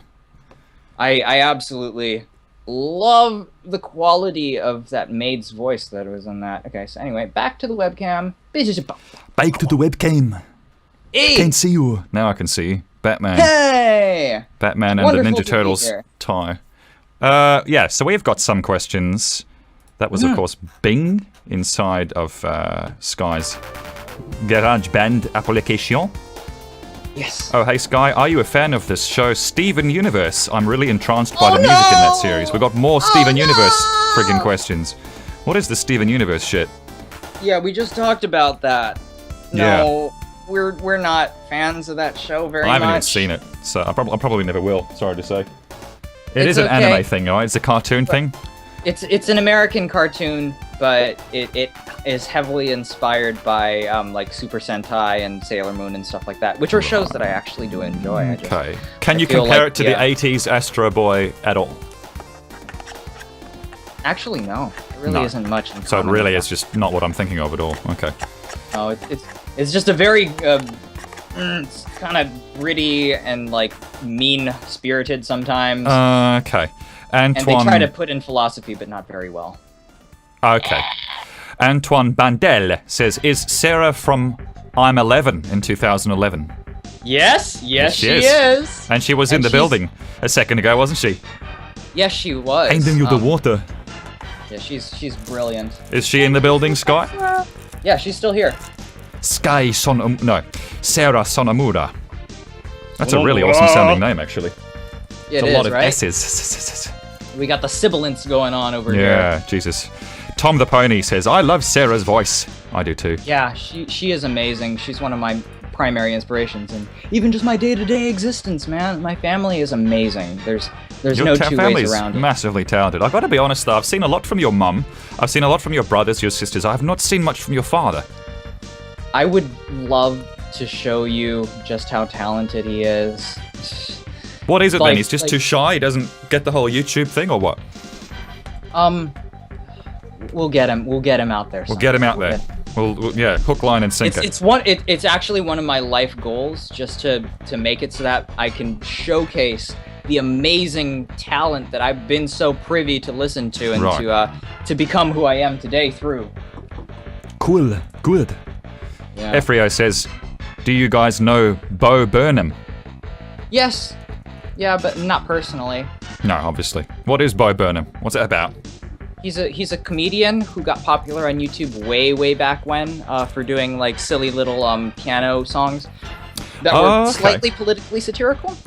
Right. Like he did a song where he was like, and it's because of YouTube that we have Obama as president. Oh wait, did I say YouTube? I meant the black vote. The black vote. Very clever. Oh, we're gonna have some clarinet. I'll put the Star Fox music off. Unless you want to try. No, you can't play to it because you can't hear it. Never mind. Yeah, you were using a lot of Star Fox inside your first Super Space Rap. Right? I had a VST instrument called C300, which lets you open a Super Nintendo ROM and extract the samples out of it, and then I used a piano roll to compose all my own melodies and stuff using SNES instruments. Yeah, it was good fun. Absolutely brilliant. Okay, let's see if it's on tempo this time. We're just gonna try to, because I was having to deal with. Dun. So did it do it at the right time? Kind of, sort of. Okay, let's try it one more time. Okay, so we got that going on. Dun.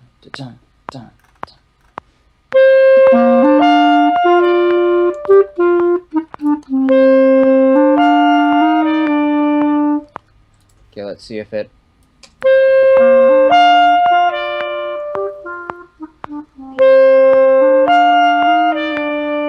Okay, great. Okay, and now we can layer something else on top of that. Okay, so maybe like a...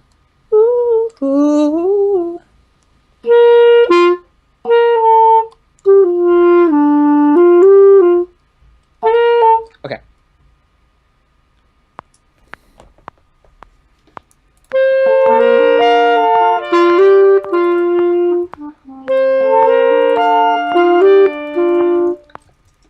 Okay.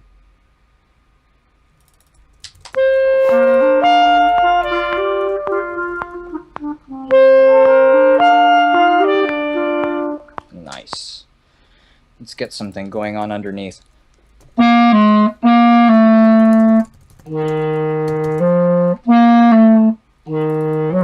Okay.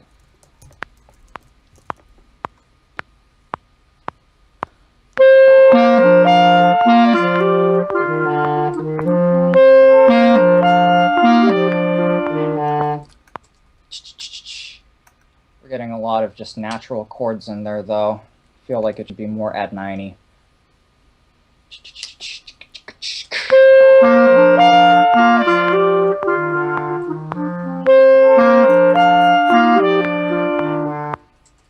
Okay. And then... Da.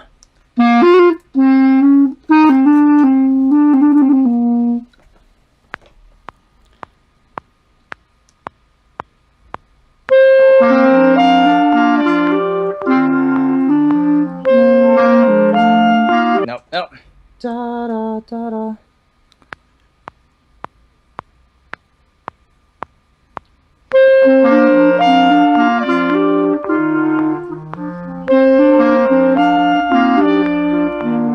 Okay, and let's see if we can just slice that up into something more interesting. Need some fat drums on there now. Yeah, or something. Okay, we got that sliced and diced. Let me just show what I'm working on right now.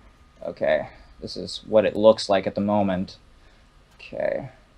Dun dun dun dun dun dun dun dun dun dun dun. So that first half is really nice. So how many years have you been using GarageBand? I've been using it since 6th or 5th grade-ish. Mm-hmm. So it's going on maybe like 10 years at this point. Wow. So it's pretty ingrained. Yes, exactly, and that's one of the reasons that I haven't switched over. Yeah, sure. I'm not too wild about that. Would you run your clarinet through Melodyne? Okay, there is this one thing that I really like to do that I used inside one of my other pieces. Actually, let me just pull that up right now. It's called Walking Through Doors, where I only looped my clarinet. Okay. And so we have these things at the bottom where I did these runs of notes, and then added crazy reverb to it. So this is how it sounds normally. So I just went da da da da da da, and I used automatic tuning on that to make sure that it was absolutely perfect, so that when I add the reverb to it, it just becomes one really nice long note. So if you listen like to a chord. Yeah, exactly. That's really cool, yeah. And then we got another chord going over there. Okay, wow. so when you... It's like a soundtrack out of Elite Dangerous or something, or Mass Effect, or Skyrim maybe even. Oh, geez Louise. Those okay, long, so anyway... awesome pads. Oh. So when you put all of the tracks that I recorded together...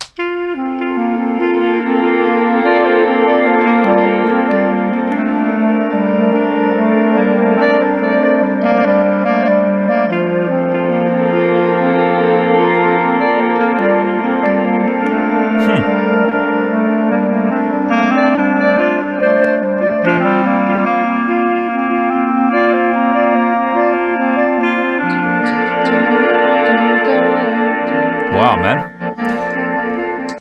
That's maybe the best thing I've heard from you all stream. That's really amazing. Thank you. Thank you so much. That's really good. I love my clarinet, so I'm very sorry that we're only getting mono audio from you as well, but look, take it as an extra compliment that it sounds amazing in mono as well. It's really, really good. Thank you so much. Yeah. Be very careful with that. Be very careful. Don't fuck it up. Yeah, well, I mean, that's basically finished there. I oh, okay. Yeah. No, I just meant, yeah, don't go throwing too much in there. Yeah, it's really, really nice. Look, man, we've got to get through some comments here. We've got quite a stack happening. Sorry to burst your bubble. Tej Cartoon says, Skye looks like Millhouse and Cartoon Nick looks like Woody. Oh, okay. Aww. Do you look like Millhouse? Maybe a little bit. And I look like Woody. Lisa! Oh, yeah. How's that? I'm just missing I think that I'm better at Ralph Wiggum's, though. Hi, Lisa. Hi, Super Nintendo Chalmers. That's not bad. I broke my Wookiee. I'm Idaho. I broke my Wookiee. Yeah, you don't know that quote? That's one of my favorite quotes from Ralph okay. Nick, do you plan on doing some old cartoon remix on the future? Like the old... Oh, God. Like the old Scooby-Doo Invader Zim or something like that. I've always wanted to go back and do the first Pokemon series, actually. Yes. Yeah, because I had to do the new series for the Pokemon Company, and I think the old series just works best because it sounds better, you know, and it looks better, and it's got that nostalgic quality to it. So I'd love to do the old Pokemon, absolutely. Besides, they had to change all the voice actors, and the voice actors were what really made the show special. Yes, I agree. Tom the Pony says, make Sarah come here and sing something. That's not okay.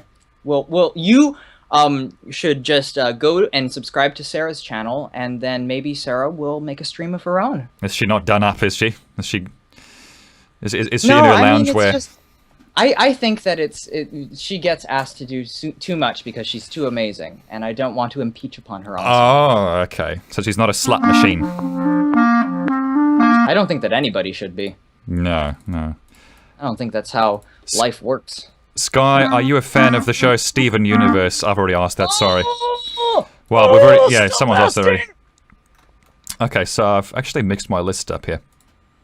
Bo Burnham we've done. What track would you say you are most proud of, not necessarily the best? So, Skye, what's your favourite track? And then my favourite track. Okay. I would say that out of everything that I've done... I'm really happy with Taken for a Ride, which came out recently. It's not a remix, per se, but it's sort of like a collage of a whole bunch of different disparate memories that I recorded throughout my life, and all just kind of ties together into this one song. I love it personally because I got so many people involved. That's my favorite thing to do, to get people involved in what I'm making. Right, because you sent me a video recently, you called it like lip dub or something. And Yes. you had like some, I couldn't believe it when I was watching it. You had like 100 people out there on your school field or something. What was that about? Me and my brother got to do that together. When I was in school in 2010, I was the primary video and audio editor for something called a lip dub, in which we got everybody in the school involved in just, you know, being wacky and weird and, you know, dancing around and stuff like that. I was a big part of that. We had to sing backwards. Actually, why don't I just do a little backwards for you guys so that you can understand what I'm talking about? Okay, so... Igecham afagau, agecham, gecham, gecham, igecham, gecham afsag, masuida. Hear that one. Okay, let's see how that turned out. Okay, I believe that some of that is right and some of that is so you're going to wrong. reverse this, are you? That should be interesting.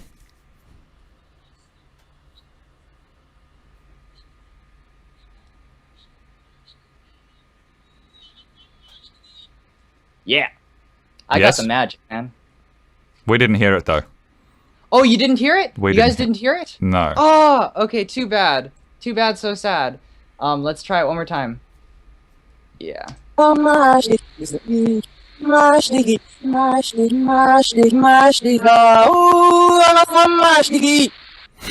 Magic something? Yeah, I got the magic in me. Let me try it one more time. Let's see. Alright. Okay, so let's see. Oh, gechamsti, snart sniffily bovine. Oh, nuya, gechamsti, oh. Which is Sounds like I tribal believe- music. Okay. Oh, smash it, and you know, never believe it's dance, smash it, go. Yeah. That's pretty good. There's some crackling on the audio feed. Maybe you're using a different Sorry, application that's for that. Audacity. That's Audacity. That's for ya. okay. Still, you can hear it. That's amazing. That is amazing, yeah. Okay, more comments. We got to get through these comments. Did some backward stuff inside the remix. That's why inside the lip dub. That's why I did that. Yeah. Austin 1911 and Skyrim Symphony are probably my most proud projects. I haven't even finished Skyrim Symphony yet. I've gone back and started resampling vocals of the kid from the game. There's literally thousands of dialogue lines of this kid speaking, and I'm interested in using extended pieces of vocals where he's actually saying things so I can piece actual lyrics together instead of having like, you know, one sample every 4 beats or something like that. The whole sparse thing I'm kind of done with. Hey Nick, what were you telling me about being simple? You're telling me about being simple? You like when my samples are in the forefront and you can kind of hear everything? Yeah, that's what I meant. No, what I meant was that when you have no, I don't get what you mean. Like because you were saying that you like when I'm more simple. Yes, but what I mean about what I'm talking about is when you have, like, instead of just having you actually have some flowing words and lyrics. Right. Not more complex at all. I think if you took a lot of random vocals and threw them against a wall, that's definitely not the direction I'm talking about, like I've done in the past with what's that thing I had to do for OnStore? It's just when you talk about the fact that it's sparse inside Skyrim Symphony, I'm like, I can sing it, you know. Keep a song in your heart. You know, like it works, there are it's coming together. There's parts in there that do flow a lot better, but I want to do more of that. There's a lot of parts in Skyrim Symphony that are very gappy, a bit like my front teeth. So I need to try and condense those things down and get them a bit flower. Yeah, I just realized we're the opposite there. Did you get braces when you were a kid? No. No. Well, you think I would look like this if I had braces? Okay, I've never seen your teeth up close. I did not get. I did get braces when I was a teen. Yeah, I had a massive overbite. Yeah, Salvador Jansen says, "How old is Skye and who is he?" I don't know who I am, and I don't know how old I am. I'm sorry. Get with the program. Okay, so Austin 1911, you said that you sampled guitar from your brother, correct? That's right. Yeah. I recorded. Okay. Yeah. And your brother is getting married in Italy. Yeah, my brother's getting married to an Italian lady Early July. Congratulations to him. Yeah, congratulations to Steve. Are you I going to be can't doing make the it. video for him too? I will for the reception here in Perth, but to get over to Italy, it's going to cost me $4,500 to get a plane ticket. And like 25, 30 hours of flying. And I've got so much going on around that time, I'm just like, nah, I'll just do the filming in Perth.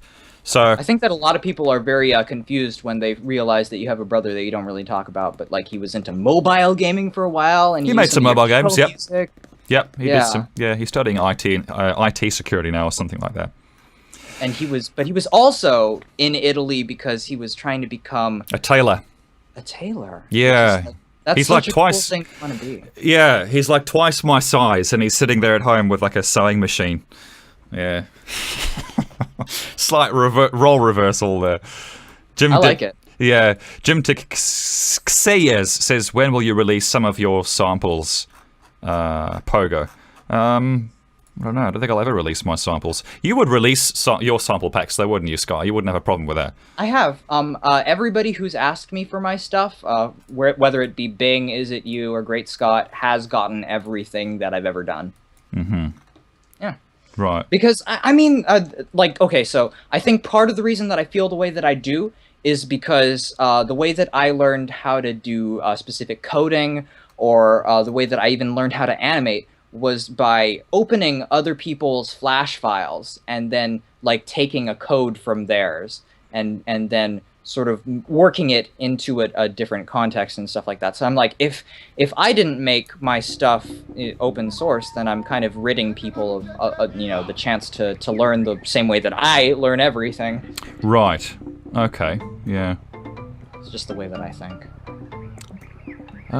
Someone says, do you hear voices? You do. So, you are possessed. Okay, are you ready to be deliver? Don't understand. Beep, beep, beep, daddy buddy.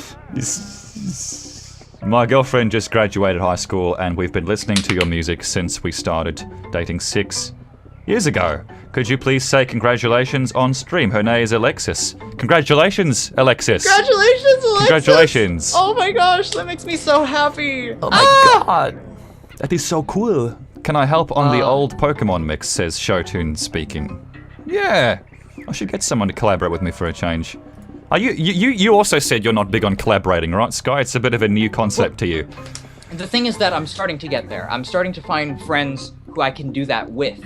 For a long time in the past, it was more like when people said collaborate, it was like, you do everything and I'll just show up, you know? Mm-hmm. Yeah. And there are still people like that in my life, but for the most part, I have people that I can do serious actual work with and create something really amazing that I couldn't do on my own. And that has been so exciting. Yeah. Yeah, okay. So it works both ways. Okay, guys, look, we are coming up on 3 hours and 11 minutes streaming. Well, I was aiming for 2 personally, Skye. I think we've outdone that mark. Man, So I'm still thinking about Alexis, man. That's 6 years, amazing. 6 Oh, years. that's wonderful. Yeah. So I'm about ready to wrap it up, to be honest with you, man. I've got a bit of work to do today. I'm starting to get dizzy. I haven't even had breakfast, to be honest. Oh, poor thing. Yes, poor me. I bought one other thing at GameStop. I bought some Arby's at GameStop. Arby's? Arby's at Games? Yeah, what? Arby's. Yeah. So if you like, I have like half of a. At GameStop. More like a quarter of this roast beef sandwich, if you want that. You bought that at GameStop? Yeah, of course I did.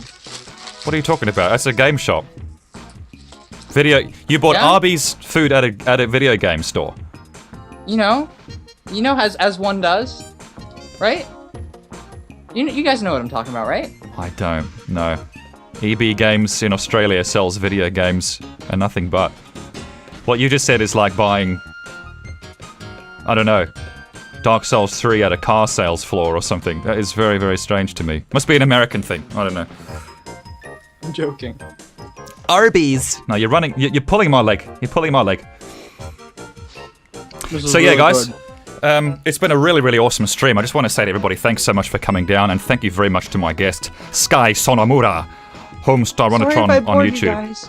It was what was your domain name again, Skye? Your website, sorry. Skytheguy.com. Skytheguy.com. Excellent. Is that a roast beef Panini? What is that?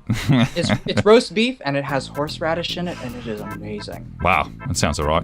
I can't wait till you tune into the stream, like after it's archived, because I've got like Earthworm Jim music talking, like going underneath you. I've got Sonic 1, Sonic 2, Soul Blade, Spyro, Star Fox, Super Smash Bros., Tombi, Crash Bandicoot, Bubsy, Croc. Yeah. You have an extensive library there. All good stuff. Don't you do that though? Don't you like hack into a game and just rip all the sounds and music out of it? There's an app called P-Sound, not P-Sus, P-Sound, where you give it like the DAT file of a PlayStation 1 CD or any game disc basically that looks like it might have sounds in it, and it will rip it open and find all the WAV files. It's worked for me with Diablo, Dungeon Keeper, Croc, Soul Blade, most PlayStation 1 games. And interestingly, a lot of the Croc soundtrack is not like, it's not like an audio file in its entirety. It's actually like a lot of MIDI data. Wow, that's and crazy. Crash Bandicoot as well. Like when you rip the sounds out of Crash Bandicoot, it's all just the sample file. It's not like a whole piece of music. So they were both kind of early on in the lifespan of their respective consoles, right? Yeah. Right. You played a lot of Crash, didn't you? I just finished the first Crash for the first time because I had finished Crash 2 and Crash 3. Oh, okay. Oh man. Well, you know, Naughty Dog made Crash, obviously. Yes, I was really happy about the Uncharted 4 cameo of Crash. Yes, and I didn't see it coming. I almost fell. I flipped backwards over my couch when I saw myself playing Crash Bandicoot in Uncharted 4. So good. You need to learn how to jump out of those pits, man. It always works for me. Yeah. They've come such a long way. What time is it there for you now, man? 7:18 p.m. Oh, okay. At dinner time. Time to go eat. You must be hungry. Or was that your dinner? There's going to be a lot more to come. Give me just one moment. I think the best way to end this this chat is by getting everybody in my family to come in and say bye, okay? Oh, yes. Oh, okay. Excellent. It sounds good. Do it. Meet my family, you guys. Eat my family. Meet my family. Awesome. Guys, we're gonna end Skye's gonna get his family in, boys and girls. Oh, it's gonna be fun. We might have a Sarah cameo after all. I am excited. I can't wait to see it. Good. That's a nice black background. I need to get some sheets like that. And say hi. Say hi, boys and girls. Hello. Hey, how you doing, man? You're live. You're live on the tube. Oh, we got an upside down shot. Hey, man, good to see you. Okay, let's turn it over here and let's see what's going on. Oh, we got a studio behind the scenes. Here we go. Let's just turn on the light now. Oh, awesome. Oh, is that Sarah? I'm sorry if Nick is talking right now and I can't hear him. Oh, you can't hear us? All right. I'm just talking to myself like a retard. Hello. Nice to see everybody. Okay, now I exist. Hi. These are all my inspirations, you guys. They're the best. How you guys doing? Peace, man. Peace out. Peace. Oh, man. You guys obviously just had dinner.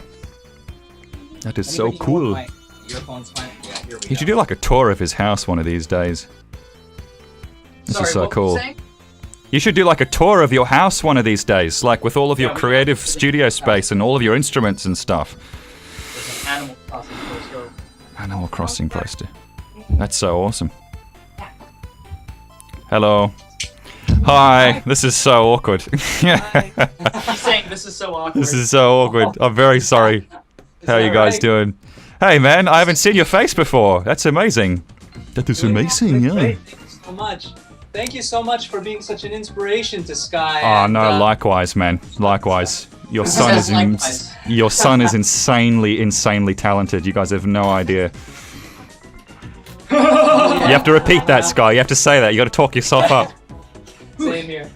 Nice to meet you. Yeah, good to meet you He's never too. seen you before. Oh, I've never. I was Yeah. saying that because he says that he's heard music from everybody except you, and I'm like, you need to hear Dad, man. You need to hear Yeah.